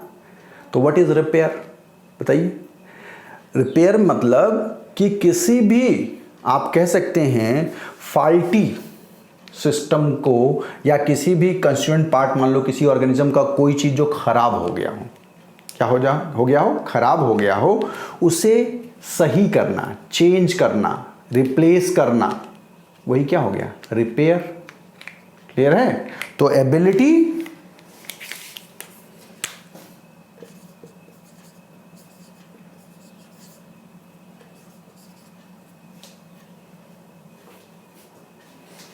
यानी रिपेयर को आप कैसे कह सकते हो कि जैसे मान लो आपको कहीं चोट लगती है। एक एग्जांपल के माध्यम से इसको समझने की कोशिश करते हैं हम लोग। जैसे वुंड हीलिंग, वुंड हीलिंग, आपको जब कहीं चोट लग जाती है, कहीं घाव हो जाता है, तो क्या होता है? धीरे धीरे वो हिस्सा जहां आपको चोट लगी थी, जहां कुछ सेल्स नष्ट हो गए थे, मर गए थे, वहां कुछ नए सेल्स डेवलप कर जाते हैं। उसी को हम क्या कहते हैं? रिपेयर। क्या कहते हैं? रिपेयर। यानी replacement of destructive cells, replacement of destroyed cells, जो कुछ डिस्ट्रॉय कर गए सेल या कोई डिस्ट्रक्टिव पार्ट्स हैं, उनकी जगह रिप्लेस करके कुछ नई चीज आ गया, वही क्या है? रिपेयर। यानी रिप्लेसमेंट ऑफ, कह सकते हैं, replacement of faulty part is called repair. ठीक है? तो बेसिकली किसी खराब चीज को सही करना क्या कहलाता है? रिपेयर। जो भी फॉल्टी पार्ट है ऑर्गेनिज्म का, उस फॉल्टी पार्ट को सही करना, रिप्लेस करना, क्या कहलाता है? रिपेयर। जैसे वुंड हीलिंग। तो ये लिविंग ऑर्गेनिज्म के अंदर एक स्पेशल गुण है जो लिविंग ऑर्गेनिजम्स के अंदर पाया जाता है। क्लियर है? तो रिपेयर हो गया, ग्रोथ हो गया, डेवलपमेंट हो गया, और लास्ट जो लाइफ प्रोसेस था हम उसको डिस्कस कर लेते हैं, that is movement and locomotion. Movement and locomotion. What is movement and locomotion? तो दो शब्द है, देखिए यहाँ, एक है मूवमेंट और दूसरा है लोकोमोशन। दोनों को अलग अलग समझ लेते हैं। Movement means motion in any body part. Motion in any body part is called movement. जबकि लोकोमोशन किसे कहेंगे? Displacement of whole organism from one place to other place is called locomotion. जैसे मैं हूं, तो मेरे शरीर के किसी हिस्से में मूवमेंट, ये जो मेरा हाथ हिल रहा है, उंगली हिल रही, ये क्या है? मेरा सर हिल रहा है, ये क्या है? Movement. Motion in any body part is called movement. And displacement of organism from one place to other place is called locomotion. यानी मैं यहां से यहां चला गया, ये क्या है? लोकोमोशन। मैं यहां से यहां आ गया, ये क्या है? लोकोमोशन। क्लियर है? तो movement means motion in any body part, और locomotion means displacement of organism from one place to other place is called locomotion. Clear है? तो motion in any body part is called movement and displacement of organism from one place to other place is called locomotion. Clear है? जैसे पत्तियों का हिलना क्या है? Movement है, लोकोमोशन नहीं है. तो पौधे देखिए, पौधे एक जगह से दूसरी जगह जाते हैं क्या? पौधे चल नहीं सकते, लेकिन पौधे मूवमेंट करते हैं, ध्यान रहे. तो मूवमेंट और लोकोमोशन भी लिविंग ऑर्गेनिजम्स का एक कैरेक्टरिस्टिक फीचर है, कंपलसरी नहीं है, कैरेक्टरिस्टिक फीचर है. क्यों? क्योंकि बिना मूवमेंट और लोकोमोशन के वो अपने आप को इस माने आप कह सकते हैं इन्वायरमेंट में स्थापित नहीं कर पाएंगे. भाई अगर मूवमेंट नहीं करेंगे तो भोजन कैसे मिलेगा? ठीक. या रिस्पॉन्ड कैसे करेंगे? रिस्पॉन्स करना है तो कुछ तो मूवमेंट लोकोमोशन की सहायता लेनी होगी. तो मूवमेंट और लोकोमोशन लिविंग ऑर्गेनिज्म में एक बहुत ही इंपॉर्टेंट लाइफ प्रोसेस है. ठीक. जिसमें से जो एनिमल्स होते हैं वो मूवमेंट भी करते हैं और लोकोमोशन भी करते हैं. जैसे मैं अपनी जगह भी बदल सकता हूं और मेरे शरीर के हिस्सों में भी क्या हो रहा है? मोशन हो रहा है. तो animals they show both movement and locomotion, but plant show only movement, no locomotion. कोई लोकोमोशन नहीं शो करता है. तो ये एक स्टेटमेंट आप याद कर सकते हो. Animals show movement and locomotion but plant show only movement. Plant सिर्फ मूवमेंट शो करता है, जबकि एनिमल मूवमेंट और लोकोमोशन दोनों शो करता है. और मूवमेंट और लोकोमोशन लिविंग ऑर्गेनिज्म का एक इंपॉर्टेंट कैरेक्टरिस्टिक फीचर है. क्लियर है? तो जितने लाइफ प्रोसेसेस देखिए आपने पढ़े, ये सारे लाइफ प्रोसेसेस आपने देखा कि लिविंग ऑर्गेनिजम्स के लिए जरूरी है. ठीक. अब इसमें से सारे होने चाहिए तो सबसे अच्छी बात है, लेकिन कभी कभी क्या होता है कि इनमें से कुछ लिविंग ऑर्गेनिजम्स में कुछ नहीं भी होते हैं तो भी वो लिविंग होते हैं, लेकिन मेजॉरिटी ऑफ लाइफ प्रोसेसेस होते हैं. ठीक है? लेकिन इन सब में अगर कहा जाए कि क्या ऐसी चीज है जो सारे लिविंग ऑर्गेनिजम्स के लिए कंपलसरी है, तो एक स्टेटमेंट देते हैं, that is metabolism, metabolic activities. Metabolism is compulsory for all living organisms. क्योंकि जैसे ही मैंने मेटाबॉलिज्म कहा तो पर्दे के पीछे समझो छुपा मेटाबॉलिज्म मतलब क्या हो गया? सम total of all chemical reaction, मतलब सारे लाइफ प्रोसेसेस के दौरान होने वाले केमिकल रिएक्शन की बात हम कर रहे हैं, मतलब सबकी बात कर रहे हैं. So metabolism is compulsory characteristic feature of all living organism. यानी कोई ऐसा लिविंग सिस्टम आपको नहीं मिलेगा जो मेटाबॉलिज्म ना शो करता हो. जो मेटाबॉलिज्म शो करेगा वो लिविंग होगा, जो मेटाबॉलिज्म नहीं शो करेगा वो लिविंग नहीं होगा. बाकी सब में कुछ कुछ आपको क्या मिल जाएंगे? एक्सेप्शंस मिल जाएंगे. जैसे ग्रोथ में मैंने बताया, तो ग्रोथ में कंफ्यूजन होता है कि ग्रोथ में भाई माउंटेन बढ़ रहा है उसका साइज, तो वो भी ग्रोथ है, लेकिन ध्यान रहे कि माउंटेन का जो साइज बढ़ रहा है वो एक्सटर्नल ग्रोथ है. भाई डिपोजिशन ऑफ मटेरियल हो रहा है, एक्रेशन हो रहा है, तो वो एक्चुअली ट्रू टर्म वाला ग्रोथ नहीं है. ग्रोथ मतलब इंटरनल. ठीक है? इनटू ससेप्शन, उसको हम कहते हैं ट्रू टर्म में ग्रोथ. रिप्रोडक्शन जैसे एक इंपॉर्टेंट आप समझिए कैरेक्टर है, लेकिन रिप्रोडक्शन नहीं किया कोई ऑर्गेनिज्म तो इसका मतलब कि थोड़ी ना वो नॉन लिविंग है. जैसे इनफर्टाइल वेराइटीज जो स्टेराइल हैं, जो बच्चे नहीं पैदा कर सकते हैं, तो ऐसा नहीं कि जो बच्चे नहीं पैदा कर सकते वो नॉन लिविंग है. तो वहाँ भी आपने एक्सेप्शन देखा. फिर एबिलिटी टू रिस्पॉन्ड आपने देखा. आजकल इतने ढेर सारे सेंसर्स आ गए हैं, जो रिस्पॉन्स करे वो लिविंग है, ज़रूरी थोड़ी ना. लेकिन लिविंग होने के लिए रिस्पॉन्सिवनेस होना चाहिए, कॉन्शियसनेस होना चाहिए. लेकिन सिर्फ कॉन्शियसनेस हो तो हम उसको लिविंग नहीं कहेंगे, रोबोट को लिविंग थोड़ी ना कहते हैं. तो ध्यान रहे, सबके कुछ ना कुछ एक्सेप्शंस आपको मिल जाएंगे, लेकिन आपको मेटाबॉलिज्म का कोई एक्सेप्शन नहीं मिलेगा. Means metabolism is compulsory for all living organisms. Clear है बच्चों? तो हमने सारे लाइफ प्रोसेसेस जो ऑर्गेनिजम्स के अंदर पाए जाते हैं वो क्यों ज़रूरी हैं, क्या उसकी डिफिनीशन होती है, ये बेसिक चीज़ हमने समझा है. बाकी ये सब डिटेल में आपको बायोलॉजी के डिफरेंट पार्ट्स में, डिफरेंट चैप्टर्स में डिटेल में पढ़ना है, जो हम लोग आगे पढ़ेंगे. तो अभी मुझे लगता है कि अब आपसे कोई पूछे कि लिविंग ऑर्गेनिजम्स क्या हैं, नॉन लिविंग क्या हैं, तो आप बता लोगे कि भैया नॉन लिविंग में हमने जो लिविंग बनाया वो नॉन लिविंग में ए नंबर ऑफ लाइव प्रोसेसेस को जोड़ा तब लिविंग बना। अब वो a number of live processes खाली कह दे रहे थे तो अब आप उन्हें भी डिफाइन कर सकते हो कि भाई न्यूट्रिशन क्या है, रिस्पायरेशन क्या है, एक्सक्रीशन क्या है, रिप्रोडक्शन क्या है, कंट्रोल कोऑर्डिनेशन क्या है, रिपेयर क्या है, कॉन्शियसनेस क्या है, ग्रोथ क्या है, डेवलपमेंट क्या है, आपका मूवमेंट क्या है, लोकोमोशन क्या है। ये सारी चीज़ें कुछ बेसिक्स मैंने आपको डिफाइन कर दिया है। तो मुझे उम्मीद है कि ये वाला पार्ट आपको समझ में आ गया होगा। ठीक है, तो प्लीज़ आपको अगर ये समझ में आ गया है तो आप मेरे वीडियो लेक्चर्स को एंजॉय करिए और चैनल को सब्सक्राइब कर लीजिए। साथ साथ आप एटलीस्ट कुछ कमेंट ज़रूर दिया करिए और जो उस पर लाइक बटन है उसे भी दबा दिया करिए, वो मुझे इनकरेज करता है। क्लियर है? ठीक है बच्चों, फिर मुलाकात होगी नेक्स्ट लेक्चर में। Thank you.